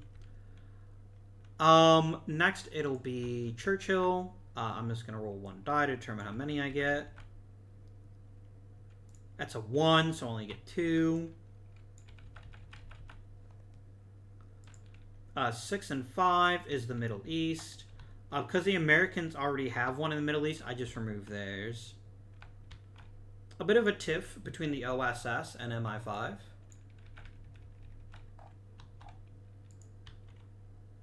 And we get 1 in Vietnam. Which also just kicks the Americans out. Man, we're being majorly dicks. Stalin, you're going to get 3. That is 1 in Persia. You kicked me out. I deserved it. The OSS has been pretty jazzy this time around. 5 and 1 is Austria. So Soviets get a bit of a foothold there. And last but certainly not least, I know I've already said that, but I'm saying it again. 5 and 5 is Romania. Okay. Now, friends and neighbors, we need to deal out the 7 conference cards.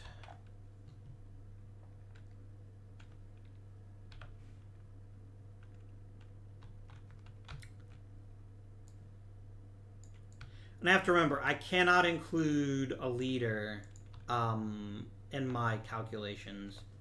I get 7.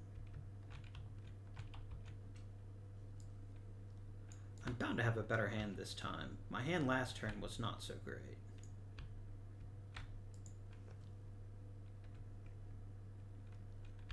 And 7. Oh.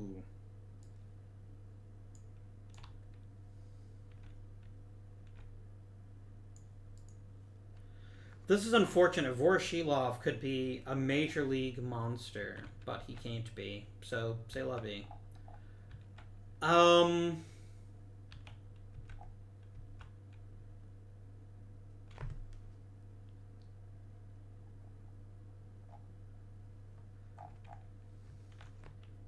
do get a +1.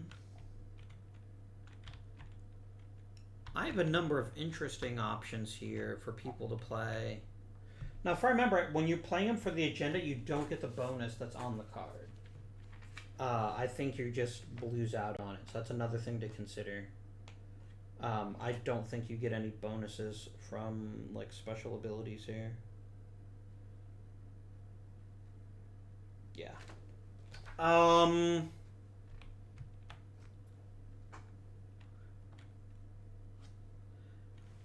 I mean, that on a die roll, I can get 2 free offensive support markers. That's pretty fantastic. I really want to use all of these cards. I still have to play something, though. So I'm going to use Clement Attlee, because otherwise he's going to be weak. I'm going to play Clement Attlee. He's going to be my agenda guy. Let me just remind myself. Oh, that's right. They have to roll the die, don't they? Okie dokie. You get your dice back. We really need to get some global issues moved for really good things to start happening and things to really start getting competitive and interesting. Where's the other die? There should be 2 red dice. Where are you, Mr. Red Die Numero Dos? There it is. Okay. Stalin, roll this die, please. You get a 1. And a 1 means you want to play your highest value card to win.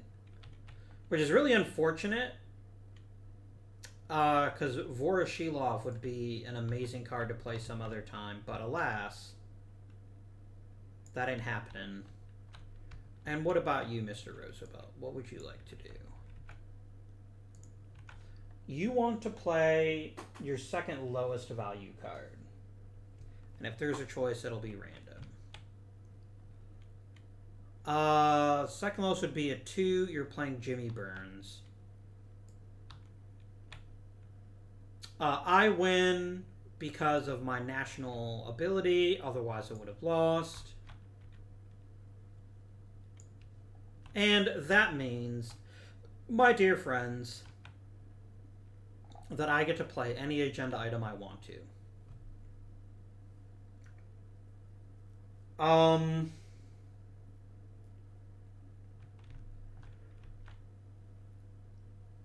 Look, we've got to start moving on the Western Front. In particular, the Mediterranean, if we're to get the maximum bonuses. Oh no, you start there, don't you? That's right. We could also use it to pump up someone else, but to be frank, we want to defeat Germany as quickly as we can, which means for us advancing in Italy.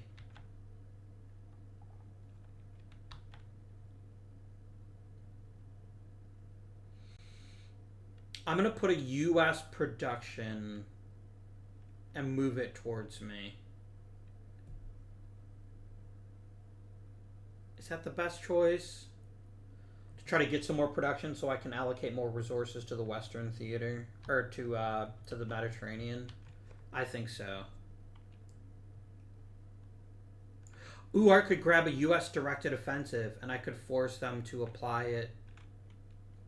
Oh, no, wait, I can't direct them to support my offensive, can I?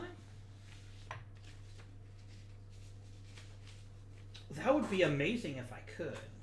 But I don't think it's how directed offensives work. But maybe they do. Oh, let me take a very quick check at that.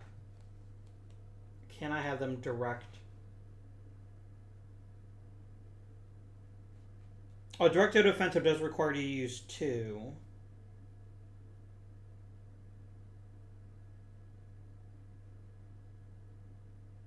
Yeah, there we go.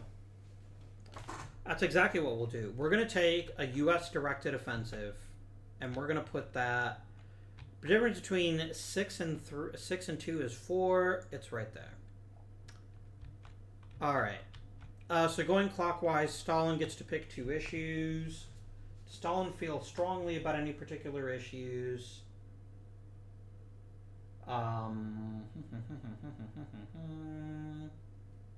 You don't do it based on the best combination of cards for you, which makes sense.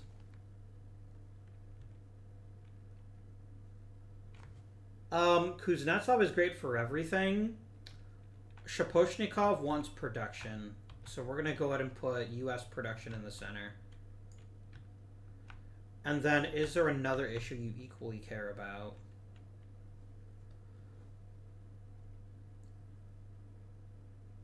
Not really.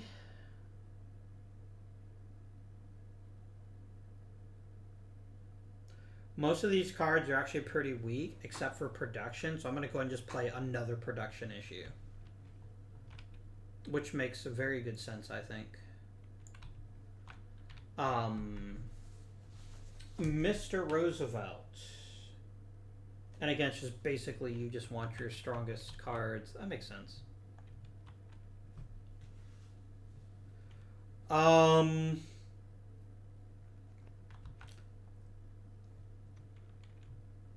Hopkins really wants a strategic issue.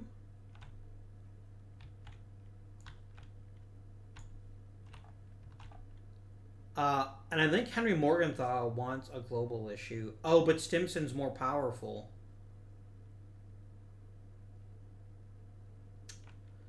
So Stimson actually gets his Paul Mill issue, and we're always going to pick... we're going to pick 1-3 for that. It just makes the most sense. I'm going to put strategic materials back, because I need to roll the dice to see whether Hopkins wins... No, because Hopkins can be a 6. And there's nothing that can stop that. So, yeah. Strategic materials. And then I get to pick 2 issues. I'm going to do a global issue. I would very much like to start being able to place political markers as I see fit. Do I want A-bomb research? I really don't care.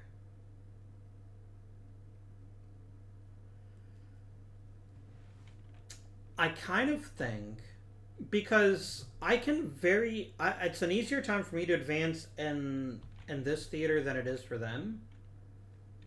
But at the same time, forcing the U.S. to dedicate resources to helping me out in the Mediterranean and really making a dent in this and getting me victory points, I think sounds really smart. So that's what I'm going to do. Okay, we got 7 issues out on the board. And now we determine who goes first, which I'm pretty sure is never going to be me because I'm going to win the agenda segment most of the time. Yeah, so Stalin goes first. Now, Stalin cares very deeply.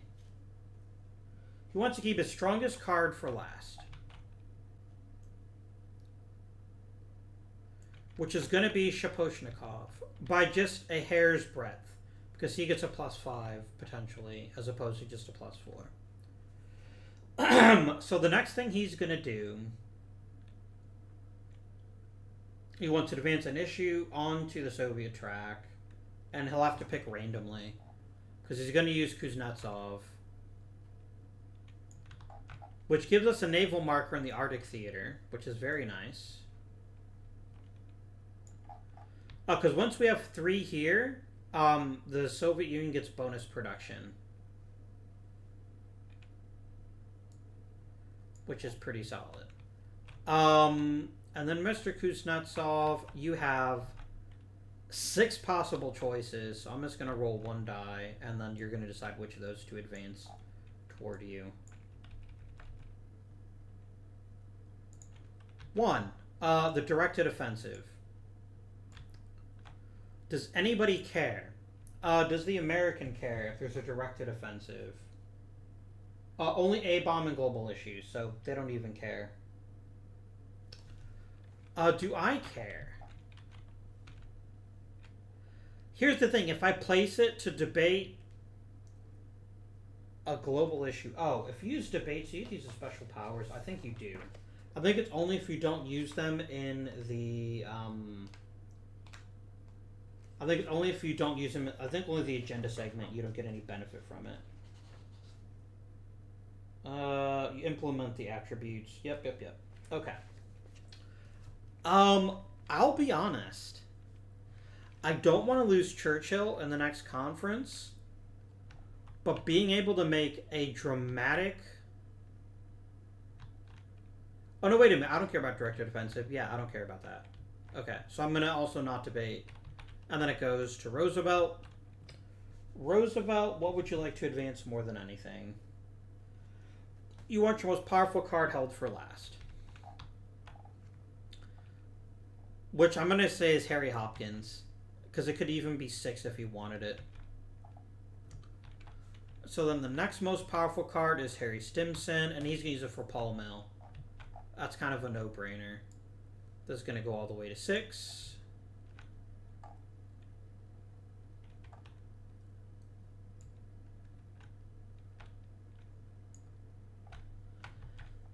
Do I care? I don't. Because I have my own plan. Does Stalin care? He doesn't. Stalin will only ever debate something if it puts him onto its track, and there's no way that that's going to happen. Although I could use Stalin for that. I also never rolled for Paranoia. Oh, you actually rolled 2d6. I'm gonna say I rolled it and didn't make it because I forgot to do it in the beginning, and I've already played a card. No, you know what? That's not that big a deal. I can just take... What was the issue he went for?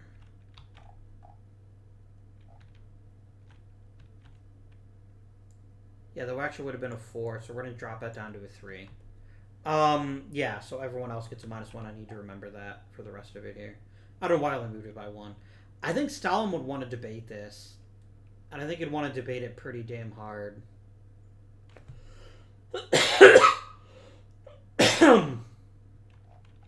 I think that just makes good sense. Because he could put it on the Soviet track and we get a clandestine marker. He's going to do it. Oh, no, wait a minute. No. I can only use Stalin if we would lose something. Okay.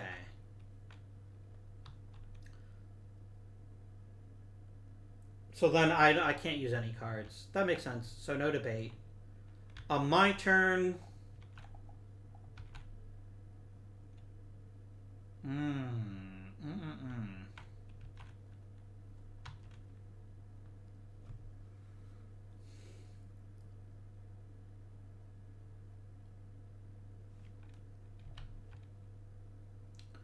So here's my thought.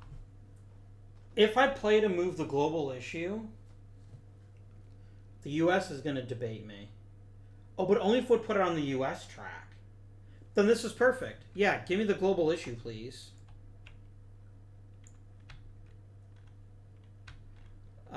And then that makes Churchill not active.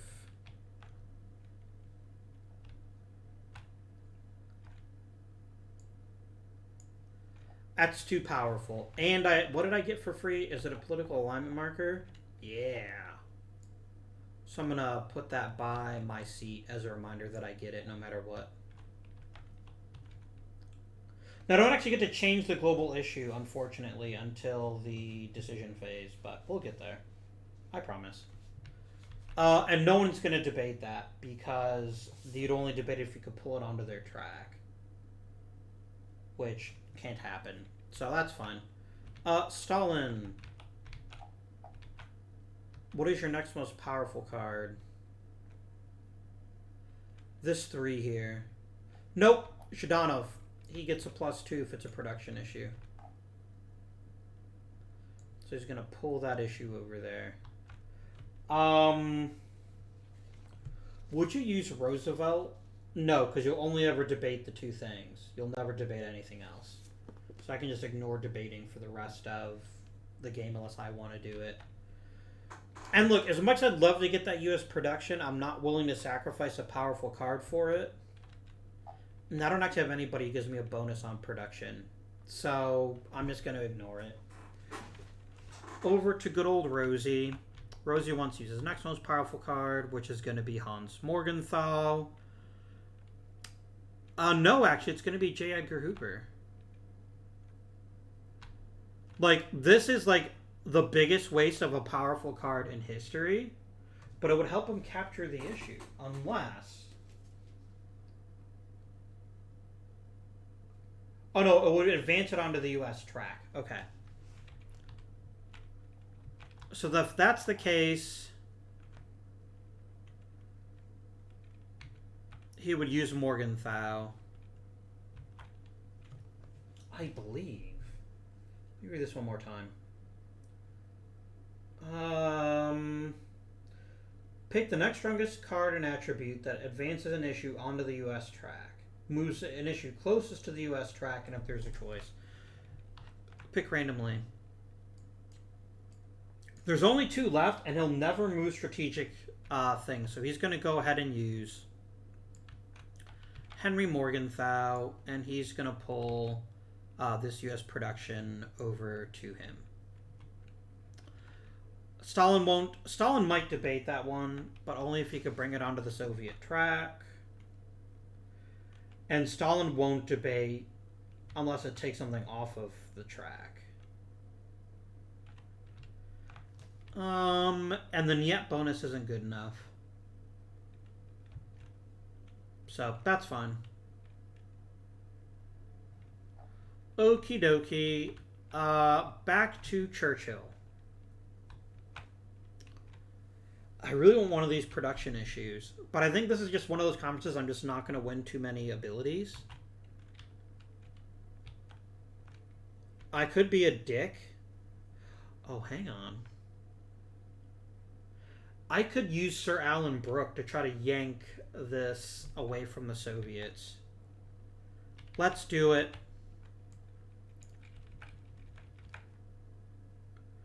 That's a 3, so 3 and 1 is 4. So I basically go 1, 2, 3, 4. It's back in the middle. Oh well. I think that was worth it. It was worth it. Would Stalin debate that though? Just for the purpose of moving it onto their track, I think they would. Yeah, they have to. We're going to go ahead and play Merkelov. Because it's too easy. And I went... Because otherwise he's a crappy card. It's not a Paul Mill issue. However, the next time I play a card, I have to roll that. So I'm going to keep him right there for the next time. And then he's probably going to end up passing on his next turn. That's my turn done. It was kind of a waste, but whatever. Stalin is going to use his turn to pass. And now Roosevelt goes.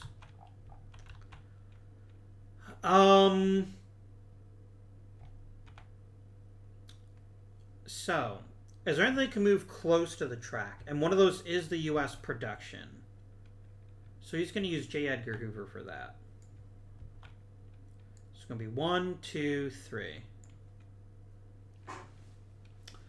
Do I want to debate that? Oh, Sir Charles Portal, you magnificent bastard. Do it. I'm going to remind myself that I can choose to pass. And I'm going to go, ha ha ha, yoink. They're going to be all, yoink. And then your turn is done. You've still got 3 cards left. It's my turn. I'm going to choose not to pass. Because most of these cards are, quite frankly, don't have a really strong advantage. I'm going to play John Anderson. So I'm going to remove this. I'm choosing not to pass. And I'm going to roll a die. And hope that we get a 1. Because that would be pretty boss. But we don't. Oh well. It's still a 4, which is really great for pulling pretty much anything over. I'm going to grab this USSR track. Like, they would waste another card to debate, so there's some value for that.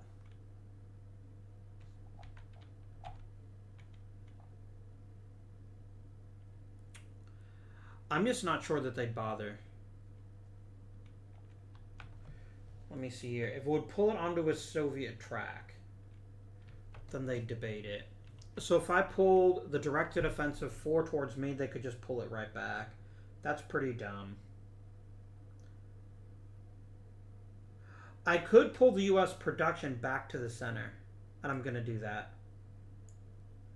Because the Americans will never debate it. No, the Soviets would debate that too. Shit.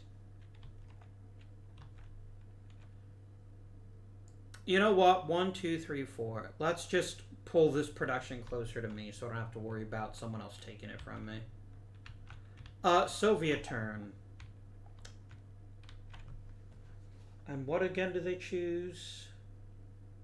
The next strongest card and an attribute that advances an issue on the Soviet track or closest to the Soviet track.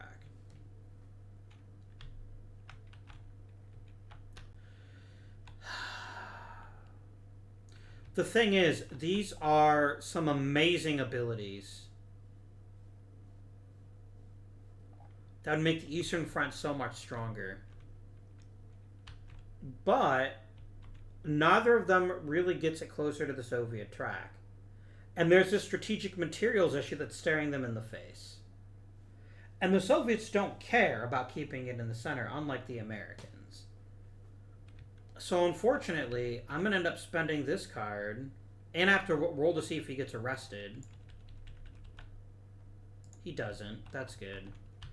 Stupid jerk KVD. So we're going to play Alexander Novikov.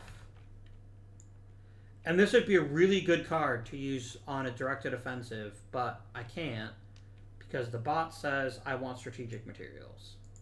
Which makes sense. I mean, at the end of the day, that's probably even better for the Soviets, but I'd also find it hard to argue that free stuff. Now, they won't debate. and I don't care. So, unless I got a really good strategic materials card. Oh, I do. Oh no, game. I could have Dudley Pound debate it, and then it would pull it back onto my track. Do it.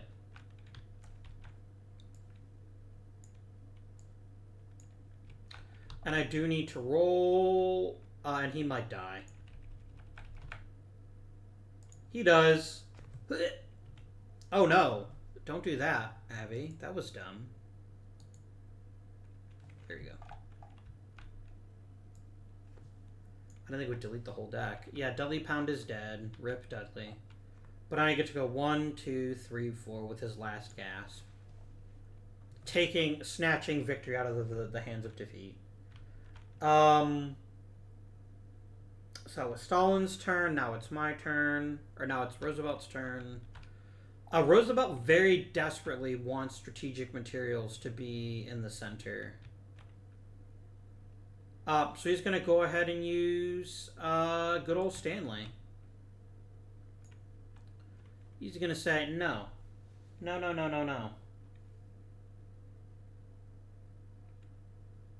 Oh, no. They'll only do that if they have to move. Otherwise, they still want to use the strongest card. That makes sense.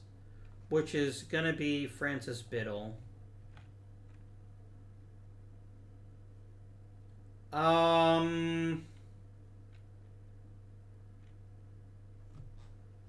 It would only do it if we move it to the center.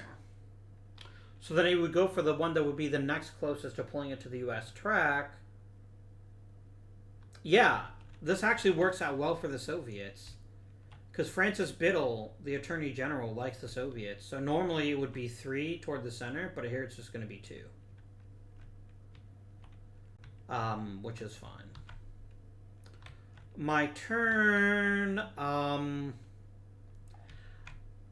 I would love to get another directed offensive, if I'm honest with you. I'm going to go ahead and take Sir John Tovey. And I'm not going to pass. And then it's going to pull this toward me. And most importantly, I get a free offensive support marker in the Mediterranean. Which is just lovely. Would the Soviets object to that? I think they would. Yeah, they definitely would. Yeah, the Soviets are going to be like, nuh-uh. That's me, boy. And so they're going to play it to pull it back into their area. Sorry, by 2, because of Soviet national characteristic. And extra super bonus. They get an offensive support marker in the Eastern Front.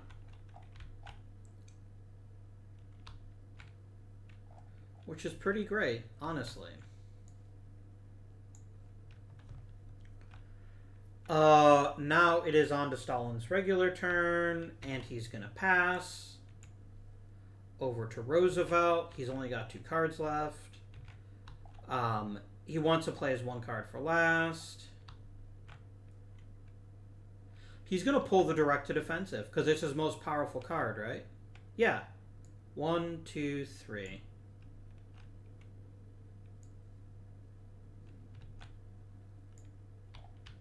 I won't debate that.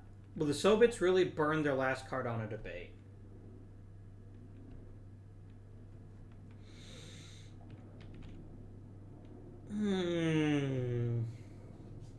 He might.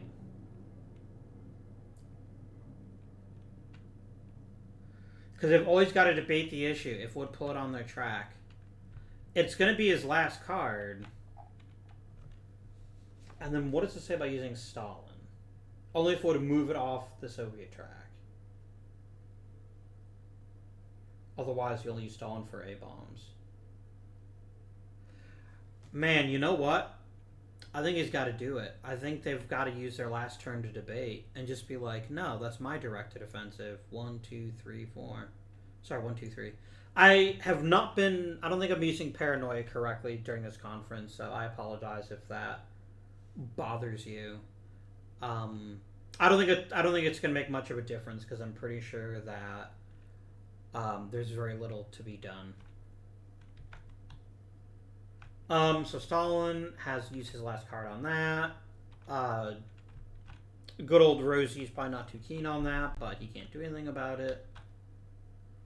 And Sir Percy Noble, give me a free naval support marker, if you don't mind, in the Western Front. And if you do mind, I don't care.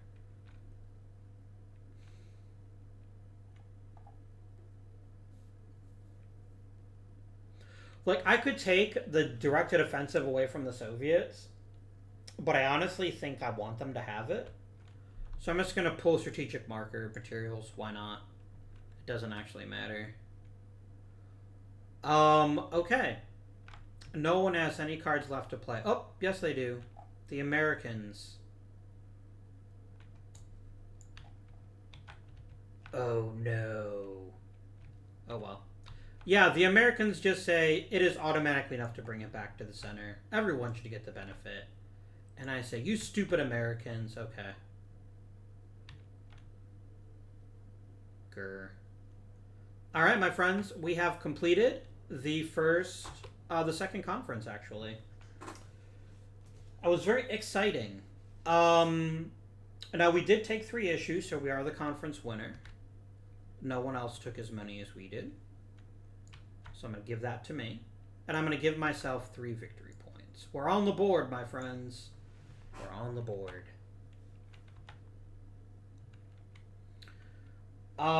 We now go to the decision segment. First we place directed offensives. That always comes first. Oh, I should also move off so that everyone knows who won what.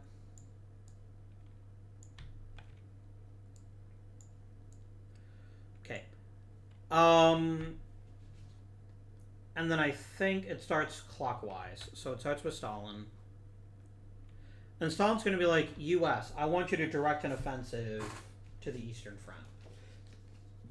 Because it always goes Eastern Front first. The only reason it wouldn't is if we'd already won the game. So they're saying, yeah, U.S., we need some help. Hook me up, yo. They probably go, grr, grr, grr. And I say, hey, I want some help in the Mediterranean. And they're like, son of a bitch. Alright, fine. Directed offensives have now been passed around. We would determine any conditional issues, but there aren't any. Except for strategic materials. So everyone gets a bonus production. I'm just going to put that right back there.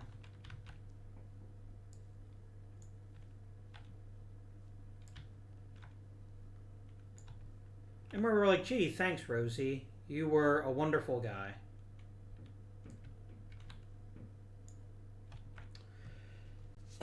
Next, we decide production issues, and then we have to determine how many to allocate. I want a U.S. production, but so did they. So they basically just means they just get to keep it, but I get one of theirs.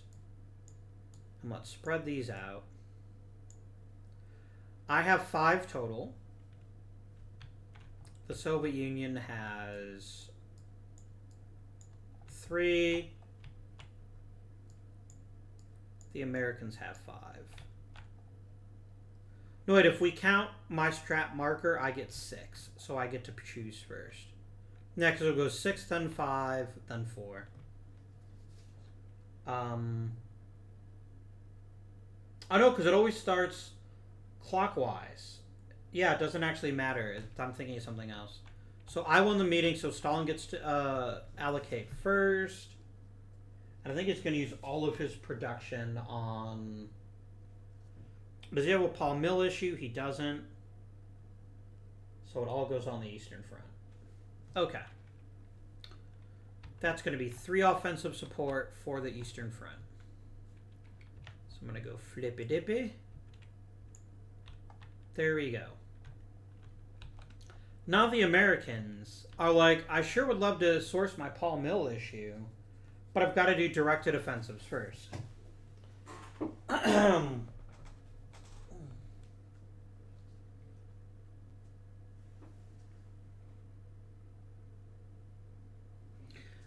And so they are required to source 2 production to the Eastern Front, which I'm sure they don't love, and 2 to the Mediterranean. Now, the question is,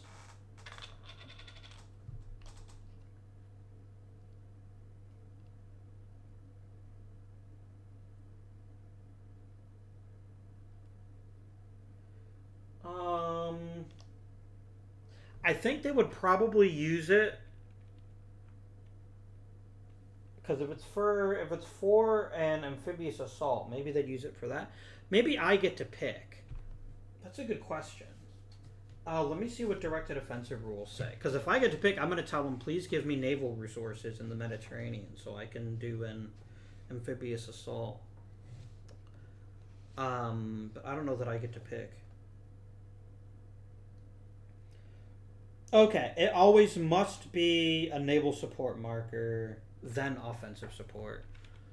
So the Americans are going to have to basically fund my naval advance. So thanks, America. You guys are the best. And sounds like Tovarish. So that's already 4 of their production gone. And they're like, look, I'm not getting totally screwed here. I'm using 1 to research my Paul Mill issue. Even if it means we fail in terms of the military, I want my Paul Mill issue resourced. And then that goes there. The last thing I needed to check, actually, is... Yeah. Oh, when does the global issue go into change?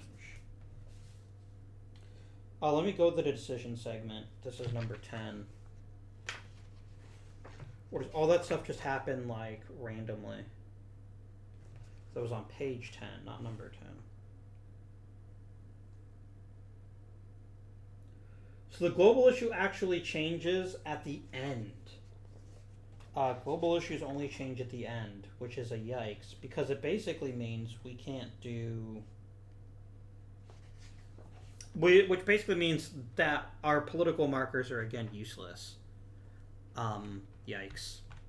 Oh well, I can't do anything about it.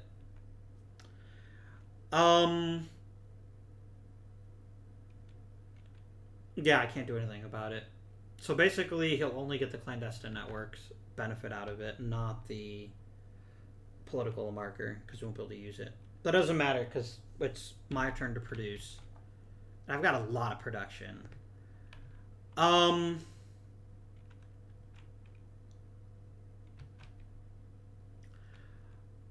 am going to first spend my mandatory production on the Western Front, and I'm going to go ahead and spend it on offensive support. Now, here's the thing. I want to advance in Italy as badly as I possibly can, but I also want to make sure we at least get to the UK so we can get rid of the German Navy. So I'm going to go ahead and allocate... So first of all, let's say I spent the US production on that. I'm spending my strategic marker, and I'm going to place an offensive support, and another offensive support here in the Western Theater.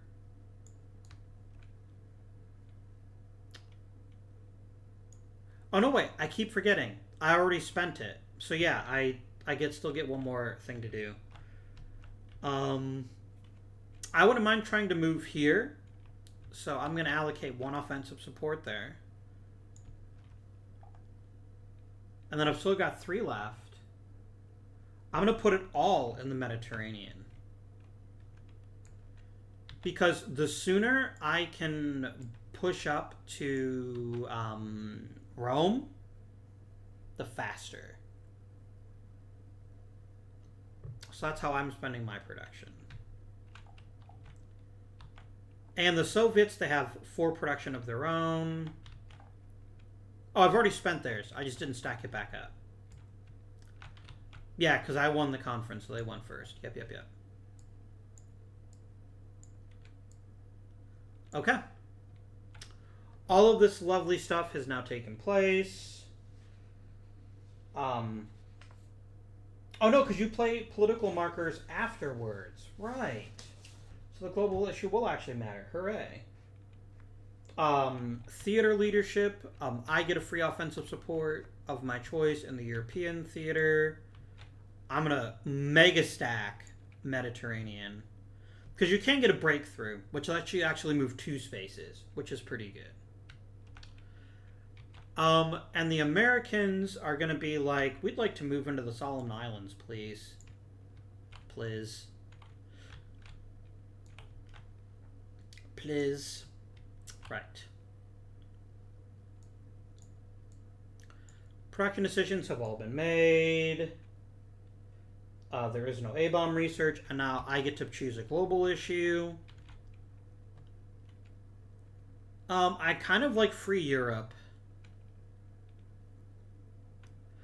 Oh, but I could start stacking up colonies if I play my cards right. I can get... Oh, that's beautiful. Oh, that's so cheeky. And it screws over the Americans because they probably won't be able to play any there. I love it. Do it. It's colonialism, old boy. So now for the rest of the game, we never go back to neutral. So it's either going to be colonialism or self-determination. There we go. That is all finished, and now we allocate clandestine networks. The U.S. is going to get 4.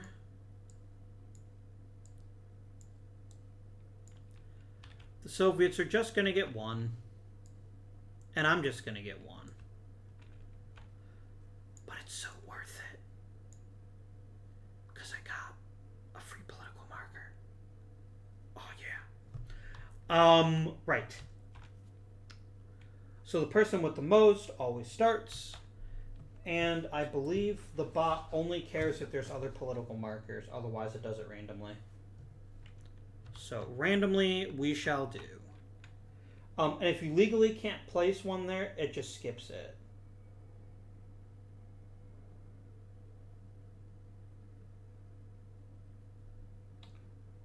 Yeah. That's fine. Let's grab these 2 dice, bring them over here, and let's get rolling. 1-6, Norway. Norway is not a legal spot. So, wah-wah. I think it probably would just roll again, though. That would be very stupid.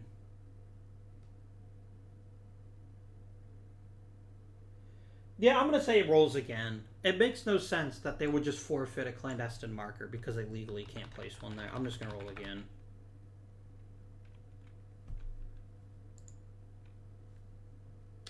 Uh, 3-5 is the DEI, the Dutch East Indies. Okay.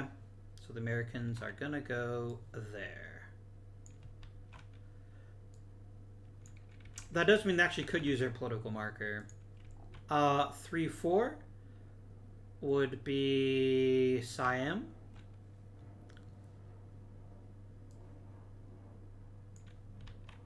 Oh, I need to give the U.S. a political marker, too.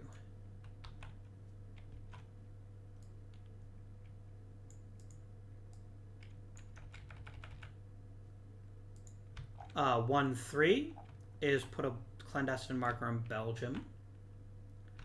I've already got Belgium, so they actually just kick me out because they're dicks. Come on, man. We're supposed to be bros. Franklin Roosevelt. And then I roll one more time. Roll. 3-2 would be Romania. At least now you're kicking out the Soviets. I can live with that. Alright. The next most clandestine marks is actually tied between me and Stalin. Would actually use Stalin to break a tie? It does say use Stalin to break ties. So that's what he's going to do. He's going to break a tie by using his magical Stalin ability, his wonderful mustache. And he's going to choose to go first, I think, is what would happen there. So he's just going to roll once. He gets 5-3, and he basically just kicks them out of Siam. Beautiful. Because clandestine networks get placed, then political markers get placed.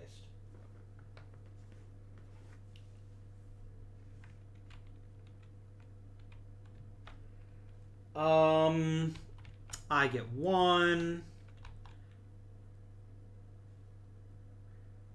And I'm going to play it in Vietnam. So the Americans, they're going to win the tie because they can choose to, and because I can't use Churchill. They're going to go ahead and say, I am claiming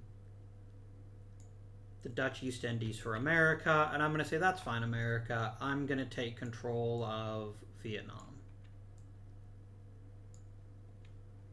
So there we go. Pretty good move. That was just one because it got removed. So there we go. All that is done. Now it's time to fight militarily.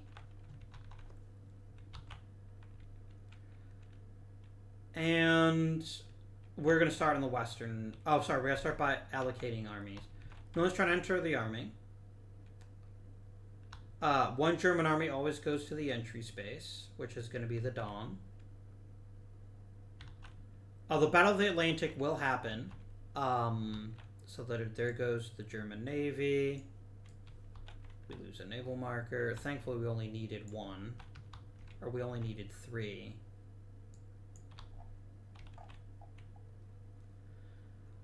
Eastern Horde, 4 German armies go there, and then all the armies are allocated, so we're just... Oh, except for Italy. Sorry. And Italy goes to the entry space, so they're going to go to Sicily. In the Pacific here... No one's entering Japan. The USSR hasn't left its initial box yet. No one's trying to enter a B-29 space. Then we roll a 6-sided die, and we see if the Japanese Navy that's left is going to sortie.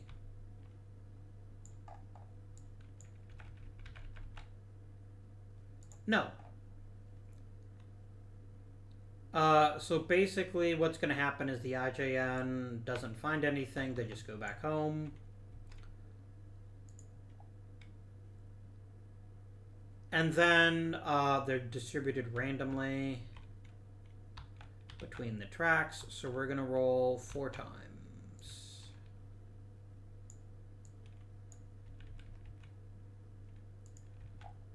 Tis a 1.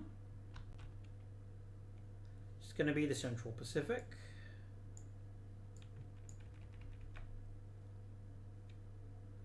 A 6 is going to be CBI. Wait, didn't I actually win the CBI last time? No, I won in the Mediterranean, that's right. That's 1 in the Southwest Pacific. And 1 more roll. That's another 1 in the CBI. Okay. Let us now attempt to move. We have no forces opposing us here, and I've got 2 offensive support, so that means we have a total of 6. All we have to do is get less than a 6. Or equal to a 6. But we got a 9. Oh dear. We have failed. Again. Woof. German Navy goes home. Over to the Eastern Front. They have a total strength of 10. We have a total strength of 12. We have to get a 2 or a 1, basically. And we fail again. Damn it. Wait a minute. No. No, this is 8 times 2, which is 16. This is 5 times 2, which is 10. I would need a 6 or less. I keep forgetting you subtract it based on the multiple. Yeah, my justice strength is 6, but I got a 9 there, so that didn't matter. But here it does matter. Because this is... Wait, no, I'm screwing up again. Okay, give me a second. Soviet front is worth 2. That never changes. This is worth 6, which is actually 12, which is 14. This is worth 10. 14 minus 10 is 4. I got less than a 4, so we do advance. Hooray. We have pushed the Germans back. Boop. And then the offensive support goes away.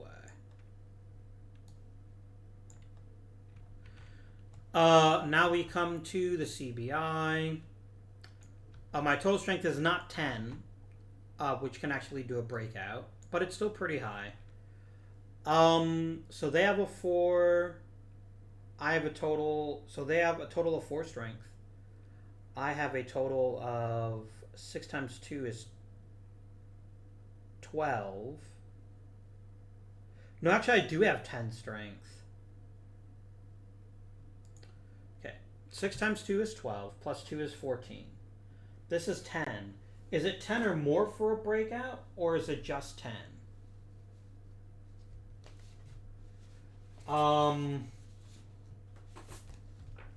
Because it's for everyone above 10, you actually add to the die roll.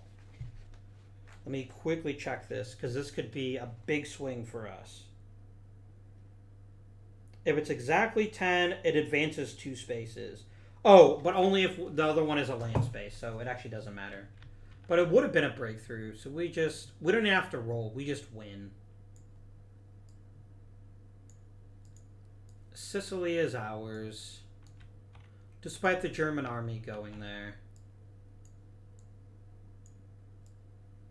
And we have successfully advanced in the Mediterranean.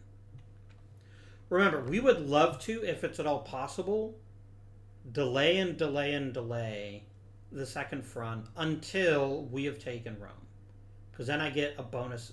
Then I get bonus victory points. To the Pacific, my friends. CBI. This is actually impossible because the modified front strength is 0. I cannot advance, so I don't even try. The Soviet Union could advance. They have a total strength of 4. They need to get less than a 4 and they failed. Oops. Cannot advance in the Central Pacific. There is a chance here. It's a small chance, but there is a chance.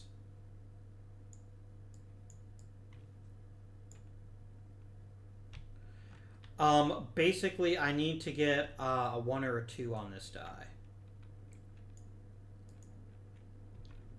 Oh, important point.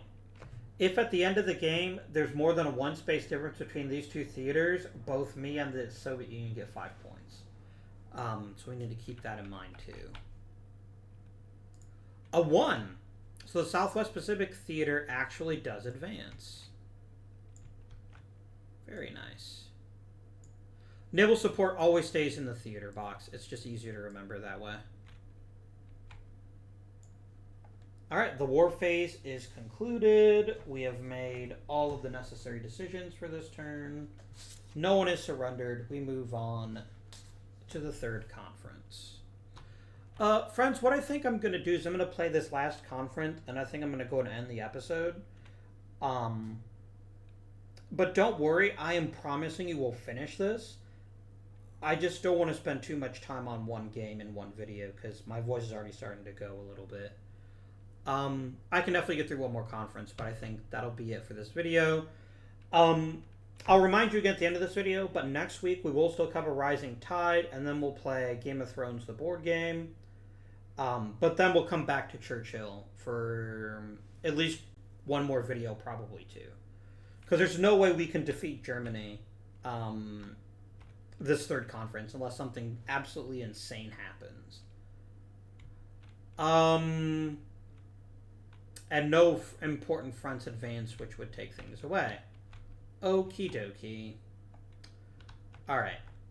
So the next thing we do is we make sure everything here is cleaned up. Global issue goes back. All this is fine. We now flip over conference card number 3.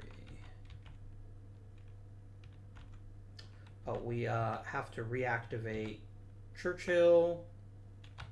And Stalin may or may not be passive. We'll have to see what the conference card says.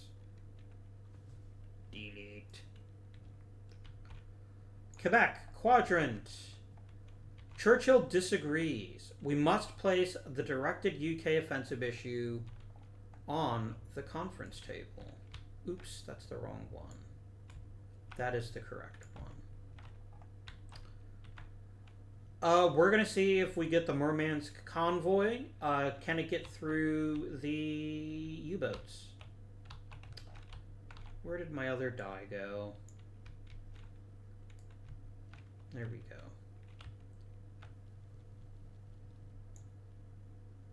We got a 4. I believe a 4 is a fail. It is. Leslie Groves says, we would like to talk about the A-bomb. Okay.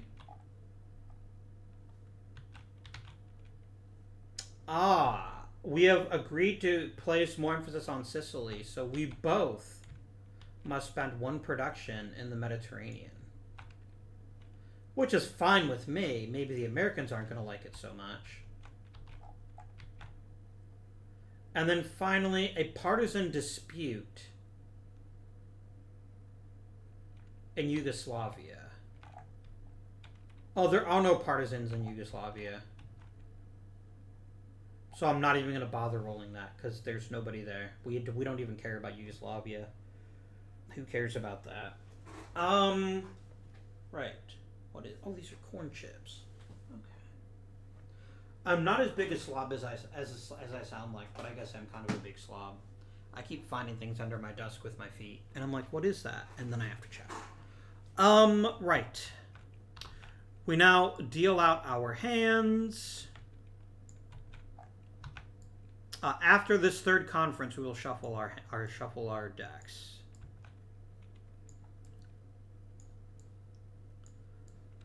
Okie dokie.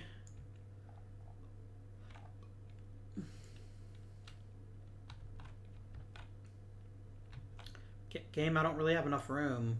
Game.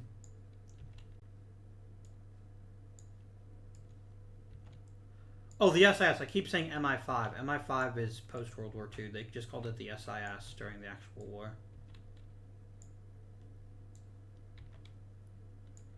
Is his name Sir Evil? Oh, I love this guy. He's my new hero. It's like Dr. Evil, but he got knighted. I love it. Oh. Can we kindly move all of the political... No, I can't. That's fine. I can put it there. And then finally, the Soviet deck gets flipped.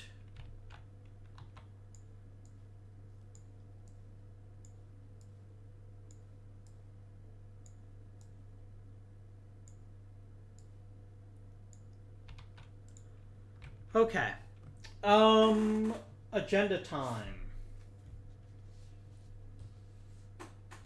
So, the first thing that we're always going to do is we're going to roll.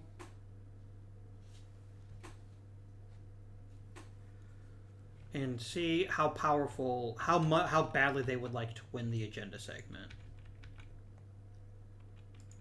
Stalin wanted it pretty badly. The highest value card... I'm going to say it's going to pick Budione because the active attribute doesn't matter. This is happening before the conference, technically. So he's going to pick Budione. Oh, I actually needed to roll for Paranoia first. So we'll do that. It was a 7, so they're fine. So he's worth a 5. What is Rosie Roosevelt gonna pick? Let's find out.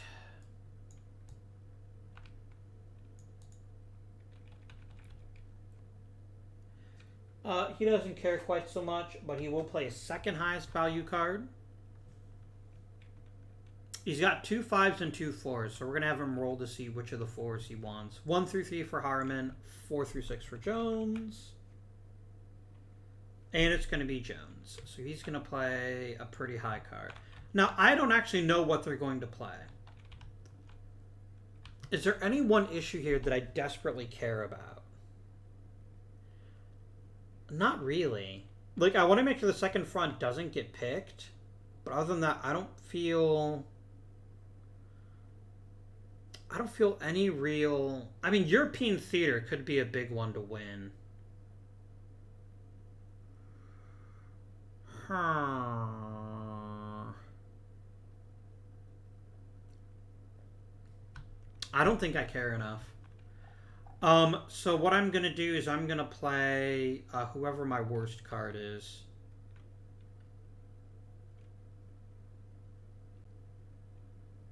I definitely want Sir Percy Noble. Oh, no, wait a minute. I can't use Sir Percy Noble. He's actually not in the game. I don't want to play Menzies, because someone's going to want that.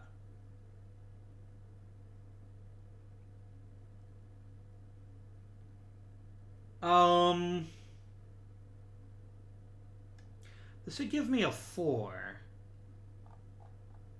A 4's as good as or as bad as I can get. We're going to do that. I'm going to use Dr. Evil here.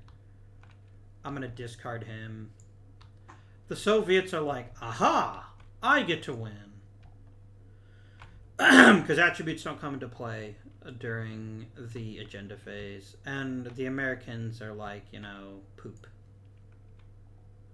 So the biggest difference was only 1, so they just get to pick their issue of their choice and then pull it closer to them. So what's the highest value card in hand? It's going to be Molotov, which is global. Or Timoshenko, which is...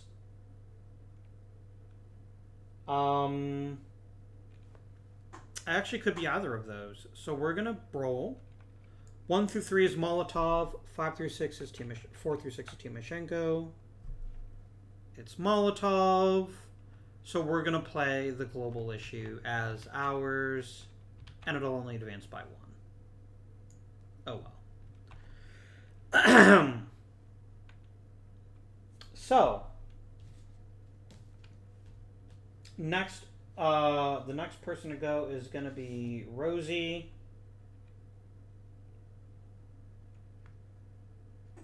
We're not in Valero yet, so we still don't care about the second front just yet. So we're going to go based on the strongest 2 cards. We definitely want production, and we want Paul Mill.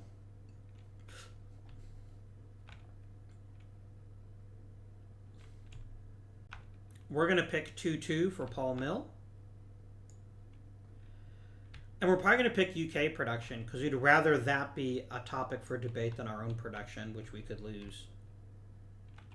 Then I get to pick...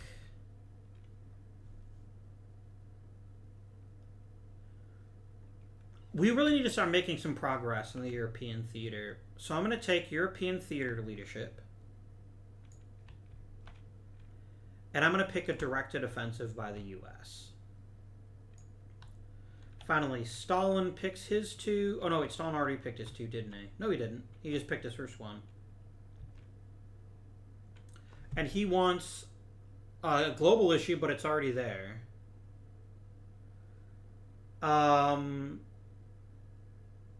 He wants another directed offensive. And then a USSR directed offensive. So let's get all the offensives directed. Just all over the place. Okay. And now the actual game begins. And who actually goes first? It's clockwise from the person who won.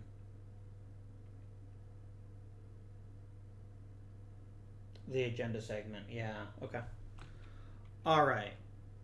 Mr. Roosevelt. You want to hold your strongest card and attribute for last. which is going to be Cordell Hall. You want him to be the last card you play. Got it. So with that in mind, the next thing you want to do is you want to pick the strongest card and attribute that would advance an issue onto the US track.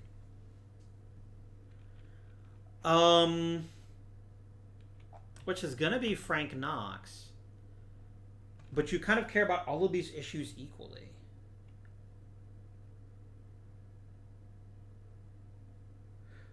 Oh, no, you don't.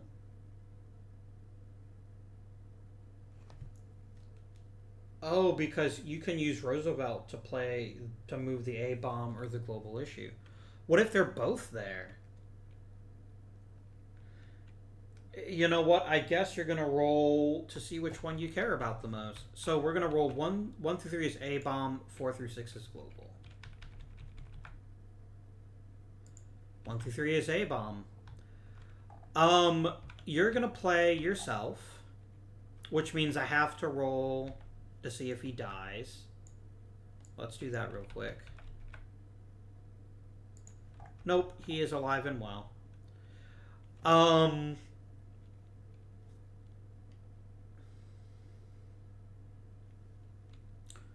I'm going to flip him around, and he's going to be inactive.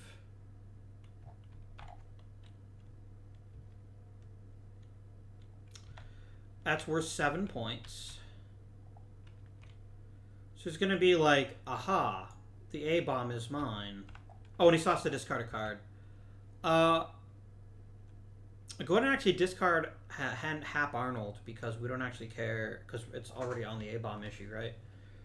But then Stalin is like, I would very much like the A-bomb.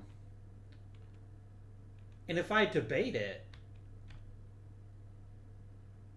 I'll even use Stalin.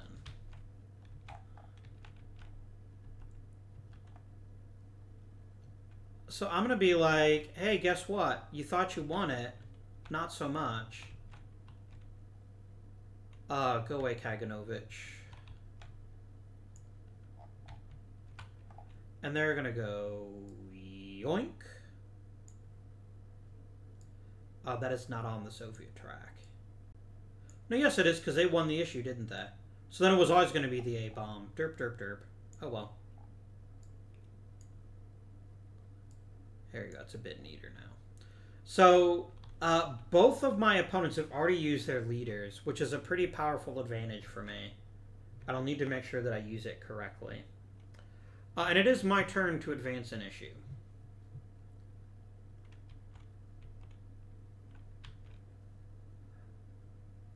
I would love to take Free Europe, but there's so many good things here. Let's see what my cards are. I can get 6 on a production issue. On any production issue. That's pretty... Oh, it's also if it's a UK production issue. But I don't mind that, actually. I kind of like that idea.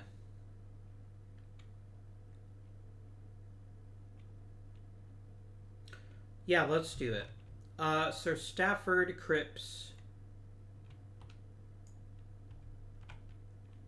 Go ahead and pull the UK production over to the number 6 here.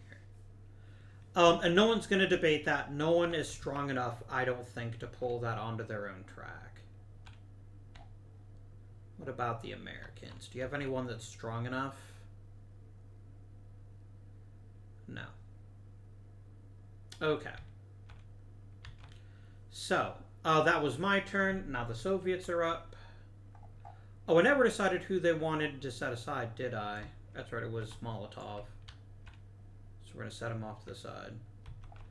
And then I already did that for me, right? Yeah, Cordell Hull. Cordell? Right. He's always going to want to play the most powerful card, which is going to be Timoshenko. Oh. Or could use Beria and pull A-bomb over to him, and they love A-bomb research. They love it a lot. So I'm actually going to play Beria, because that gets it up to a 6.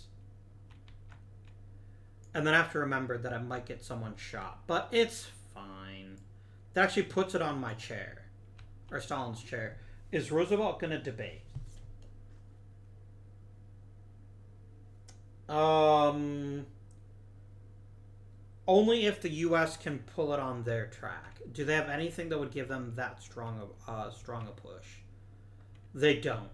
So they're not going to debate. And I don't actually mind. I don't really care too much about the A-bomb issue. Unless I want to just stop them from scoring points. But I'm not strong enough anyway. So, meh.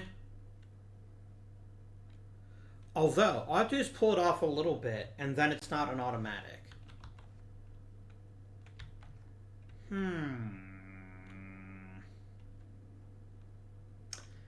Is it worth burning, say, an Ernest Bevin just to keep the Soviets from winning the A-bomb, or do I actually care if they win it? I mean, let's be realistic. They're winning this conference by a lot. Of this game by a lot. And if they score 3 more points, that puts it even farther ahead. But I kind of don't care that much, to be honest with you. I kind of don't care. I'm going to let it go. So Soviet Union is pretty happy about that. Now it's the Americans' turn. Oh, you're now in the inactive section. The one who's actually active is me. I'm going to get rid of these little tokens. You don't actually need them. The big wooden blocks actually do it. They're actually made out of wood. The actual board game, they're made out of wood. So I'm going to put myself there. Right. Soviets went. Now the Americans go.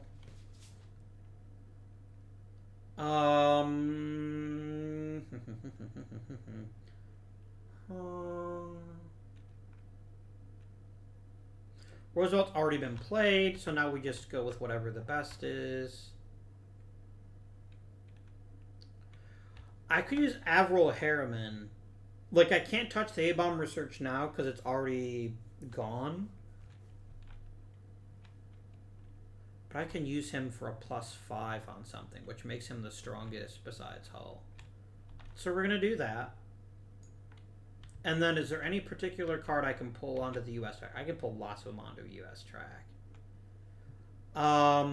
So there are 6 issues here. It's going to be 1 for each one. 4. 1, 2, 3, 4. The UK directed offensive. 1, 2, 3, 4, 5, 6. Oh, sorry, 5.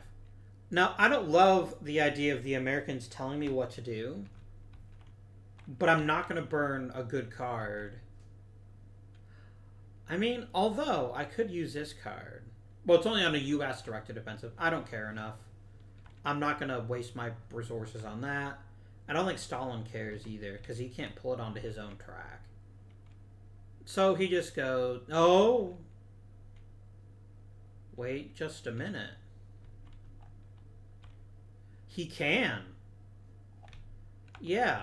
And plus it's a +1 because he's debating. Yeah, Semyon Timoshenko. It's like, afraid not, my dude. Oh, that's actually what he said. I can prove it. I can't prove it. And then the UK directed offensive goes to the Brits. Or to the Soviets, rather. And then they're going to pass on their next turn. So now it's back to me. I spent my political capital to put some things out here.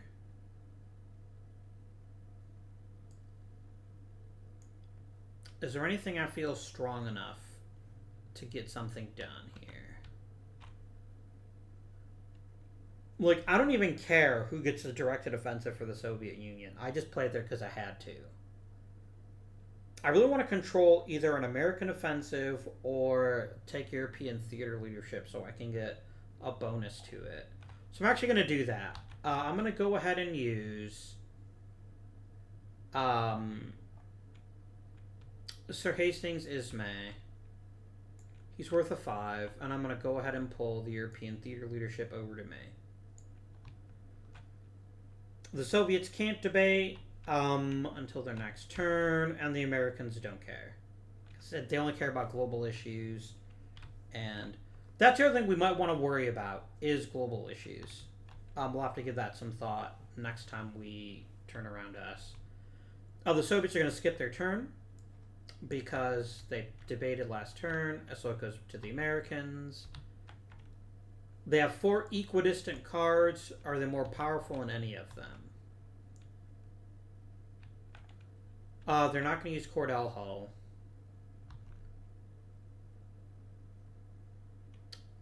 This 5.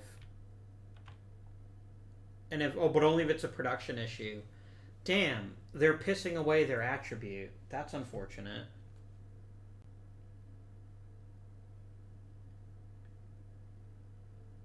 Strongest card in attribute that advances an issue under the U.S. track.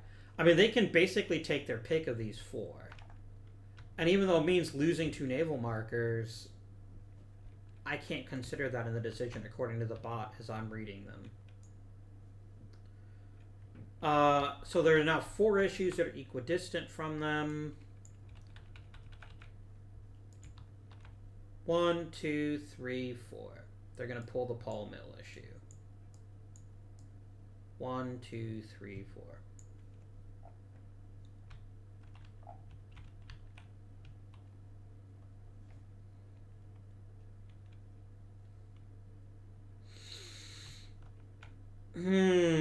I've got to use Churchill to pull the global marker. Which means... Yeah, do it. Who am I going to discard?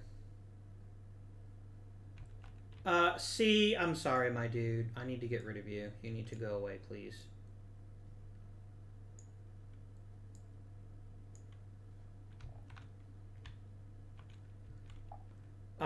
That's going to be worth a 7 because I'm playing Churchill. I do need to see if he has a heart attack, though. It's a 4. Churchill just had a heart attack, which means for the next conference, he's going to be inactive. So I'm going to make sure I place that there.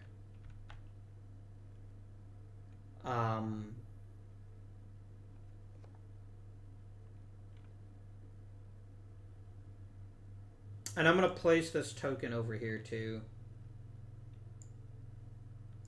Just as like a double reminder that next turn I am inactive. But it's worth it. I get a political marker, first of all. And second of all, I get to pull it 7 spaces towards me. 1, 2, 3, 4, 5, 6. Wait, right? It was on the 1, so it'd be 1, 2, 3, 4, 5, 6, 7. Yes, it's actually right there. Now, the U.S. would actually care very deeply about debating a global issue. But he's already played Roosevelt. And they can't get it to the U.S. track, no matter what.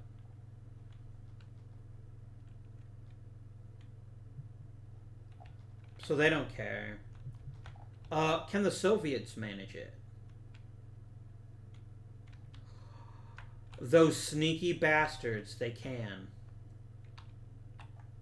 No, they can't, because they'll never use that card to debate. It specifically tells me, number 1 is to hold the strongest card or attribute for last. So then I can't pull it over. Whew. But that doesn't mean anything. I'm going to have to think about if I need to spend resources to guarantee that I get it. But what matters is that I'm done and that it's Stalin's turn. Stalin... Oh, I need to play to see if Timoshenko got shot. He didn't. I'm probably going to play Kulik. Yeah, that makes the most sense according to the instructions. Kulik is going to go 5. And because I played him, that's all that happens. So... I don't think anyone else particularly cares. I don't care that the Soviets control their own offensive. So that's that for them. To the U.S.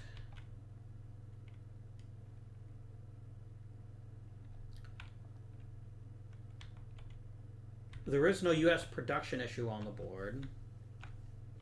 So that means Wickard and Ikes are equally strong. 5 means we play Ikes. And there's 2. They're the same. I'm just going to go 1, 2, 3. I'm not going to debate that. I don't really care. Stalin doesn't care. Unless you could pull it onto the Soviet track, which I don't think he can. Maybe. Wait. 1, 2, 3, 4. Nope, he's going to debate it. The Soviets love their debating, don't they? And he's actually going to pull it over 1 more. And here's what really matters. They also get a free offensive support in the East.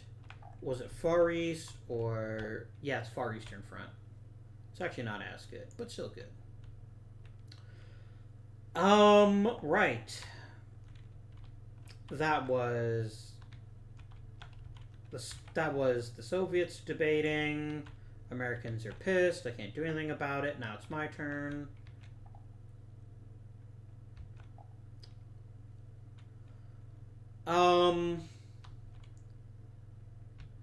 I could pull the Paul Mill back to the center. Or I can actually pull it onto my track by using Bevins.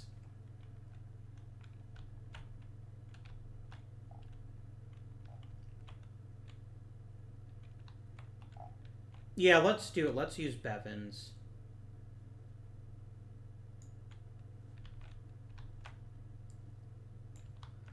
Oh, so that's going to be worth 5, and I'm just going to go 4, 5.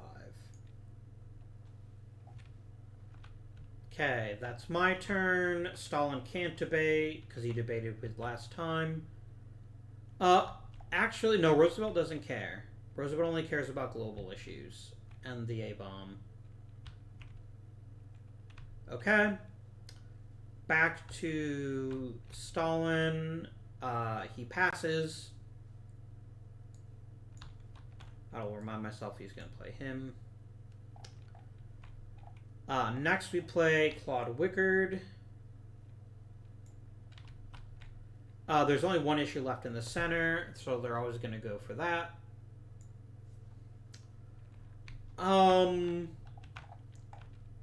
Do I debate that? I think I do. Yeah, I'm going to debate the shit out of that. I'm going to use Gordon McCready. I'm going to remind myself that I have the option to pass if I want to. And I'm like, not so fast. 1, 2, 3, 4. And now the Soviets can't debate even if they wanted to.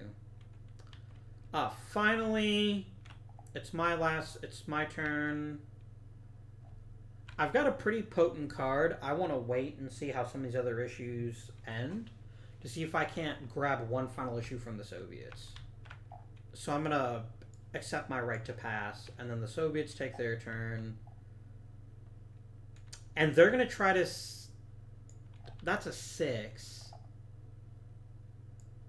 That's not enough to get it to the Soviet track. But do they care enough to do it anyway?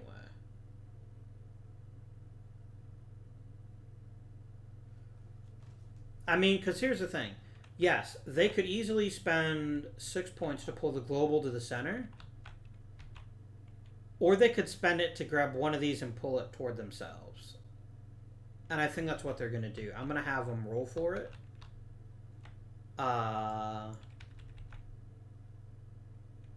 2. You're going to grab the directed offensive. Go 1, 2, 3, 4, 5. The U.S. doesn't like that, but they have... Wait, can they pull it back to their track, though?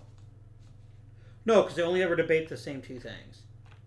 I've only got 1 card left, and it's a U, and I'd rather have it to ensure that something else comes to me, so I'm just going to accept it, and then that ends that. Roosevelt, he's going to get his Paul Mill issue. I'm not surprised. And if I were playing that I knew what was in the AI's hand, I would have done it earlier, but 1, 2, 3, 4, 5. I'm going to flip over this deck and shuffle it. I'm just going to bring the whole deck over here. There we go. Then finally, I get to play the last card of the conference. It's for 4 strength. I mean, No, actually, that won't help. I just put it in the middle. That would just be a dick move. I don't like being a dick. So instead, I'm going to reclaim the British offensive here. 1, 2, 3, 4. Because I want to be able to decide where that gets placed. Otherwise, we're all going to be focused on the Eastern Front. And that's not a great look for me, personally speaking. Okay. I won the conference by a pretty large... no, we didn't, actually. It's tied. So now we go to tiebreaker procedures. Because I won 4 issues and the Soviets won 4. I forgot about their A-bomb. Okay.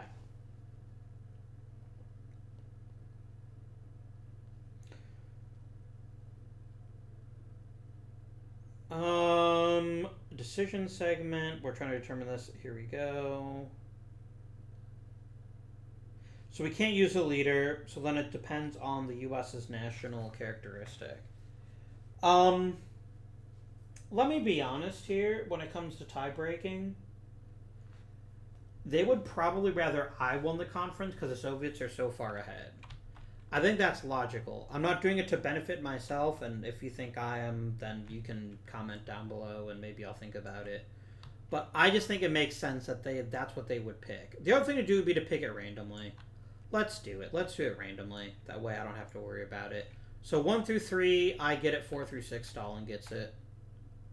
And he does pick me. Thank you, Roosevelt. We're buddies. It's great.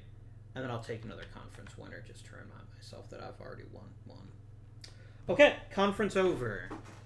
Everyone shakes hands. Some people are probably happier than others.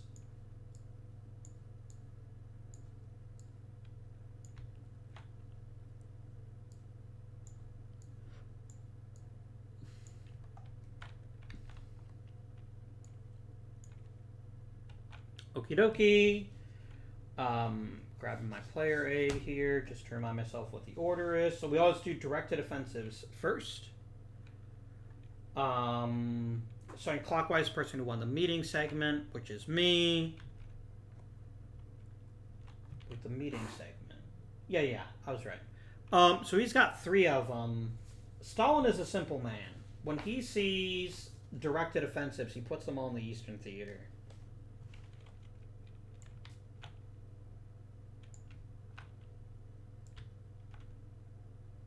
So the Americans really are kind of getting shafted in this game, but they'll just have to accept it. You didn't win one. I win one. I can put it anywhere. I'm going to direct myself to move on in the Mediterranean. I'm going to force myself to do that. That's the kind of guy I am. What is next? Conditional issues. There aren't any. Now we determine how much production we get. Everyone has their own production, which is nice.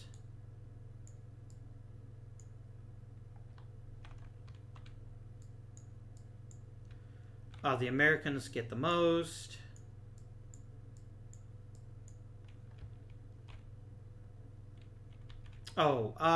Yes. And then they get to make production decisions. And the Americans are finally things are finally coming up Millhouse. They have to spend over here. They don't have a choice. And so they're going to go ahead and spend their production here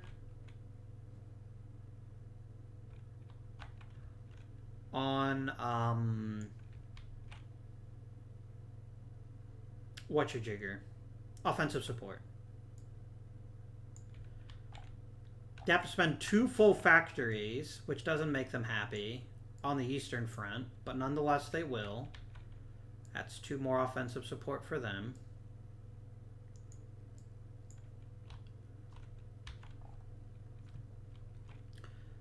And then they have 3 to spend as they wish. One of those is going to go toward resourcing their Paul Mill. And then how do they want to spend the other 2?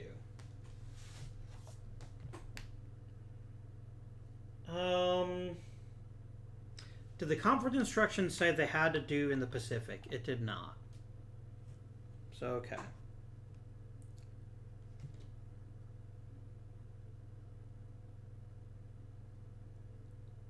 Oh, I've been ignoring some of this stuff here.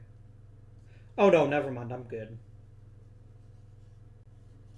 If the Western Front is in the theater box, which it is, they want to spend 1 on naval support.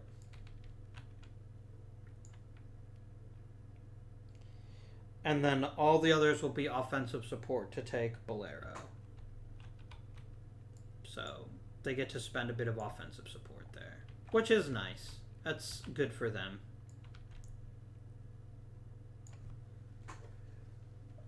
Next we come to Churchill and Stalin are tied. No, I'm still in the lead. I have to devote 1 of my production to the Mediterranean. That's fine. I was going to do it anyway.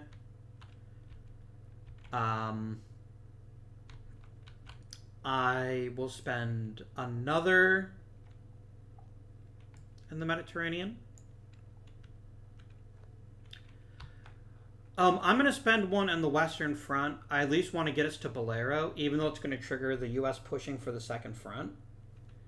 Because we also need to defeat Germany, and I don't want the Soviets to do it. So I'm going to give you an offensive support there. And then with my final one, let's try to advance in CBI and see if maybe the dice are just kind to us.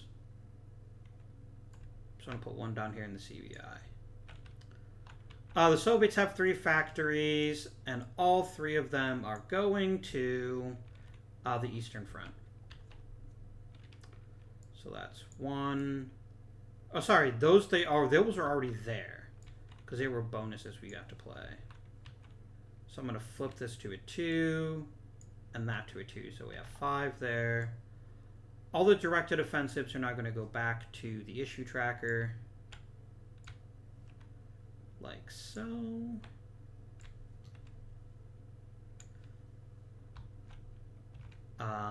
I go there. And then finally we get our bonuses. I won European Theater Command, so I get 2 bonus offensive support I can use anywhere in Europe. Let's try to get a breakthrough, actually. Here, if we can manage it. I should be putting all these in the Sicily box. I'm sorry. Only naval resources go in the naval box.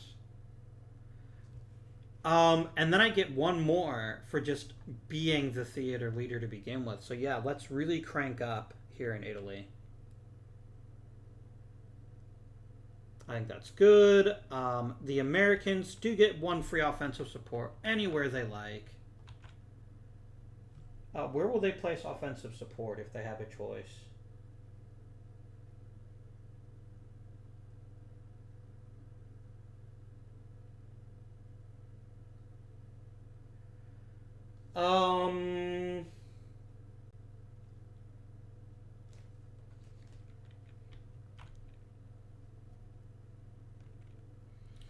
I guess it would be my choice where they placed in the Pacific. And I'm going to... they need naval support if they're eventually going to move in the Central Pacific. And I could use it for that, but I'm just going to use it for down here to try to move into Papua New Guinea. Okay. All the offensive support has been placed. Production is done. We got the theater leadership bonuses. Now we roll for A-bomb. Stalin moves automatically. And then I'm going to let the US die roll. They want a 4 to 6. And they succeed.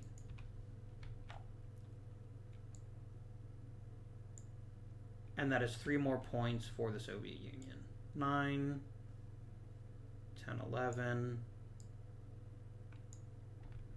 Okay.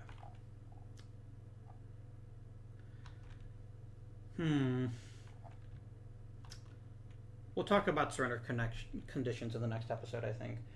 Finally, the global issue marker is resolved,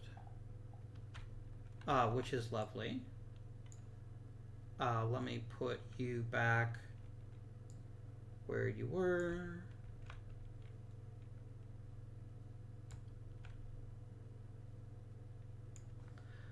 And I'm obviously going to pull this one over to me. So this means you can play political markers anywhere your heart desires. There's over 10 victory points for me at the end of the game, so I imagine this is going to be a very controversial issue that's going to be dealt with. And then finally, we do Paul Mill. The U.S. is going to get 2 markers and 3 clandestines. The Soviet Union is just going to get 1.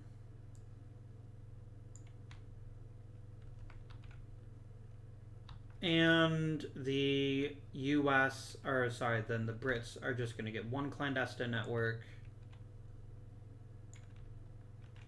Why do you have 2?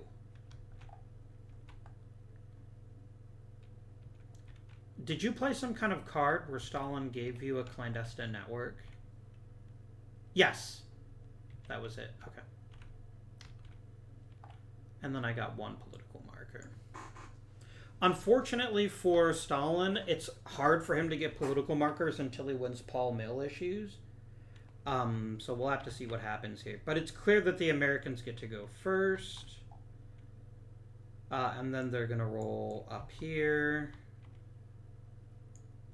We're going to see where they place them. Oh, wait, hang on a second. Before I do that, I do need to check the other rules.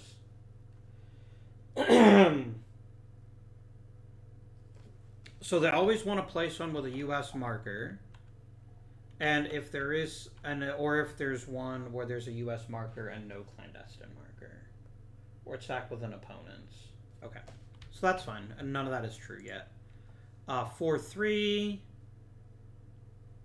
is Persia. So they're going to get to play... I keep taking it from the wrong place. Sorry, game, clandestine network, and Persia.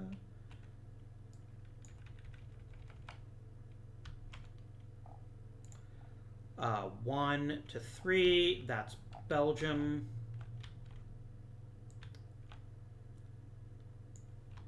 I remember a few years ago, someone tried to sell Belgium on eBay and got no bids. I always thought that was pretty funny.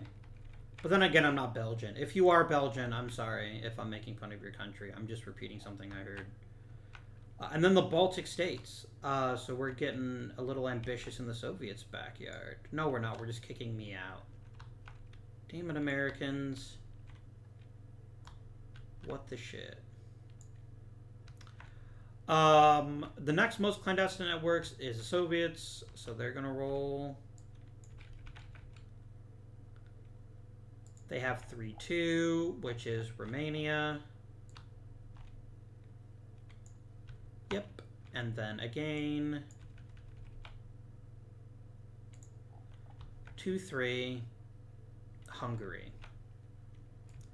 It's getting close to lunchtime. I have no regrets. And then I get to place mine wherever I want to. It's now that we can place these anywhere we like. So here's the thing. When the U.S. goes to Normandy, I believe that's going to wipe out my clandestine networks when the front passes it. Because that's how fronts work. When fronts move, I'm just making sure. No, they only chase out Soviets or US, UK. It's not, we can't chase each other out. So is there any chance that a Soviet would advance somewhere I've got a clandestine marker? Not yet. This might be the perfect time for us to gain, say, Yugoslavia. Let's do it. Let's place our clandestine marker in Yugoslavia. Okay. And now that all of those have been placed, now we can go ahead and play our political alignment markers. And the Americans get to go first because they have 2. How do you decide this? If there's a choice, do it randomly. They have 5. They've been spreading out a lot because they keep winning Paul Mill issues. So I'm going to go ahead and take a die, and I'm just going to count.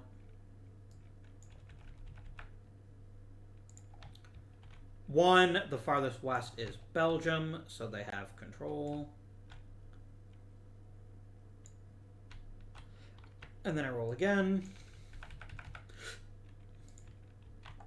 2, you're going to also take over, what is this? Denmark? Yeah.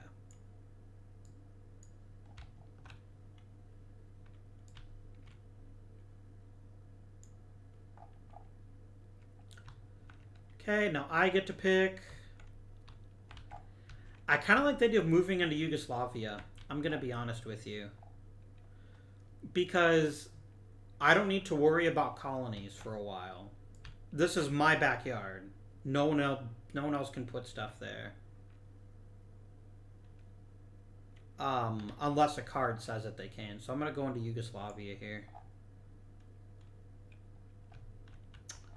I like it. The Paul Mill issue returns to the track. And last, but most certainly, never the least, we need to see how the war goes here. As always, I am going to have to decide where army units go. Noah's trying to go to Germany. One German army always goes in the entry space, which is going to be Belarusia.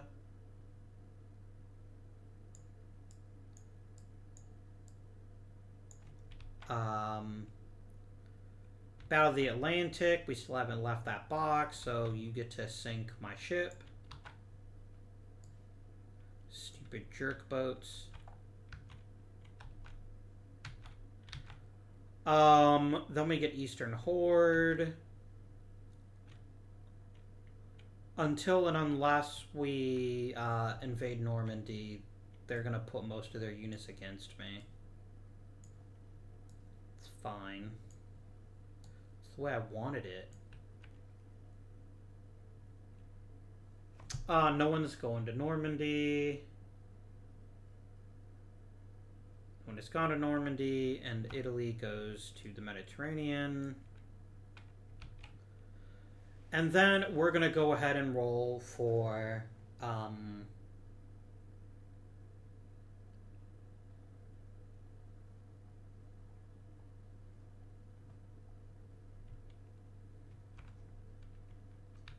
where this last one goes. We'll use a Soviet die. And then I'll just forget where I put the die, but it's fine. We only have to roll this once. 3 is the Eastern Front. So this is good. I don't think this is something we can win, but we'll have to think about it once we get to it. Now let's come to the Pacific. Let's allocate the reserves.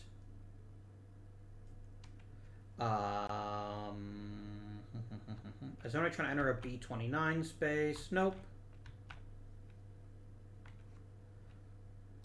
Then we're going to roll to see if the Japanese Navy gets squirrely. It's a 3, so they don't. There's no fight. So then we just randomly distribute all 4 armies. One is Marshall Islands.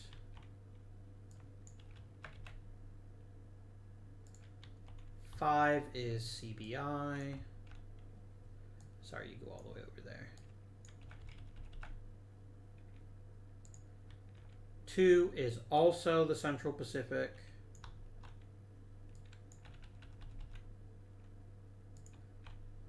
And 3 is Southwest Pacific. Okay. Well, let's settle our wars.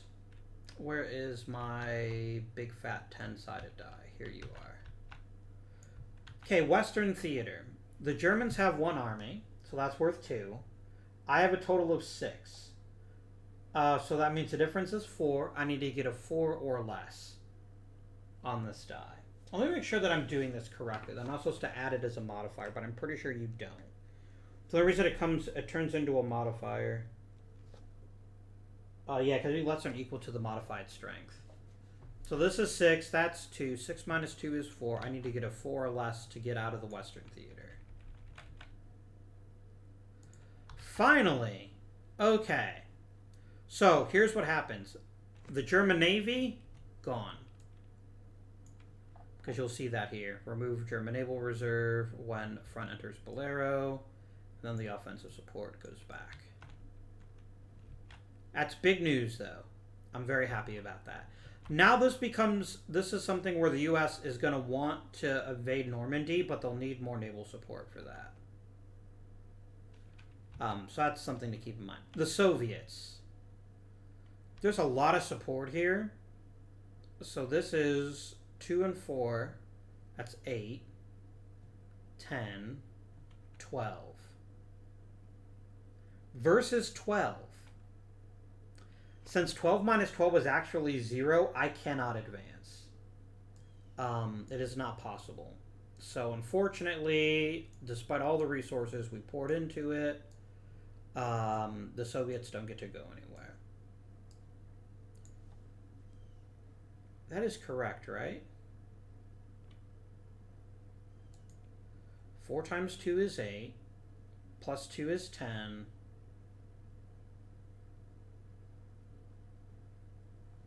Plus, yeah, it's 12. Yeah. For some reason, I was thinking I counted wrong, but I didn't. So we're stuck at the Don River. Jerks. Then we're going to go over here. This could actually be a breakthrough. Because it's not if the first is an amphibious base, it's if the one you'd advance into is an amphibious base.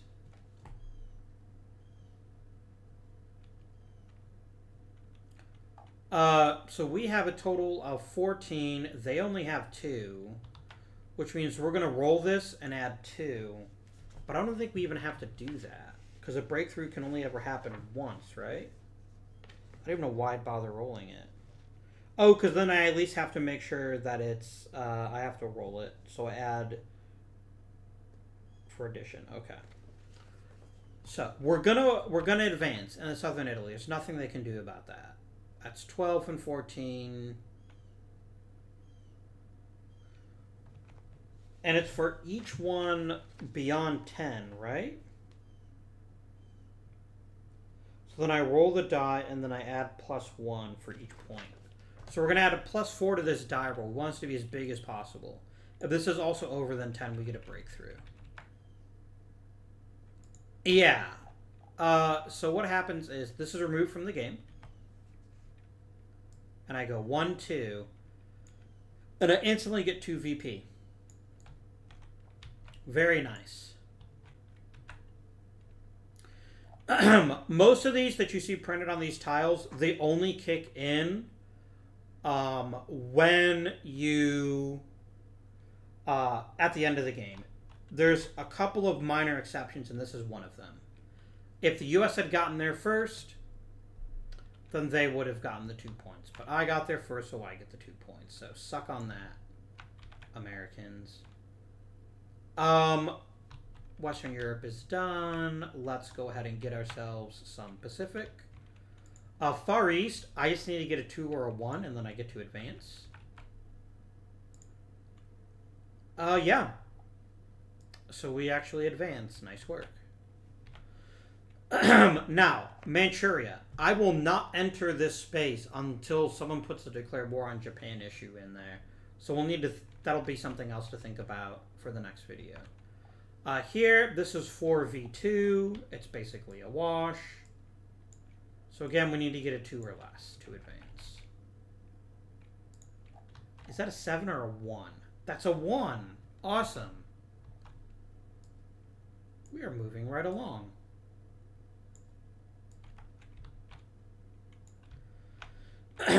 I can't move in the Central Pacific. A, I don't have a fleet. And B, even if I did, they're too strong. So I'm going to pull you out of there. There is a chance down here. It's not a great chance, but there is a chance nonetheless. I have to get a 2 or less. And I got a 10. So, no luck there. That's going to do it for this episode. So what's going to happen is next week we're going to play some Pandemic Rising Tide, and then we're going to play Game of Thrones, and then we'll play another episode, and then probably the second episode of Churchill. Sorry, I thought I'd be able to play this entire game in one episode. It's just not going to happen. So what I will do is I will go ahead and delete this card, and I'll just remind myself. Actually, I can put in a couple of notes in the notebook, can't I? Add new. Churchill had heart attack. Heart attack. An art attack is a very different thing. And then we're on conference floor. That's what I have to remember for the next game. So thank you very much for watching. Do share your comments down below. Let me know what you think of the game. I absolutely love this game if you either have one person or three people. And now that I know how easy the Soviet bot is to run, I'd probably even play it with two again. But, you know, we'll think about it in the future. But until next time, this has been Avindian. Thank you for watching, and I bid you good day.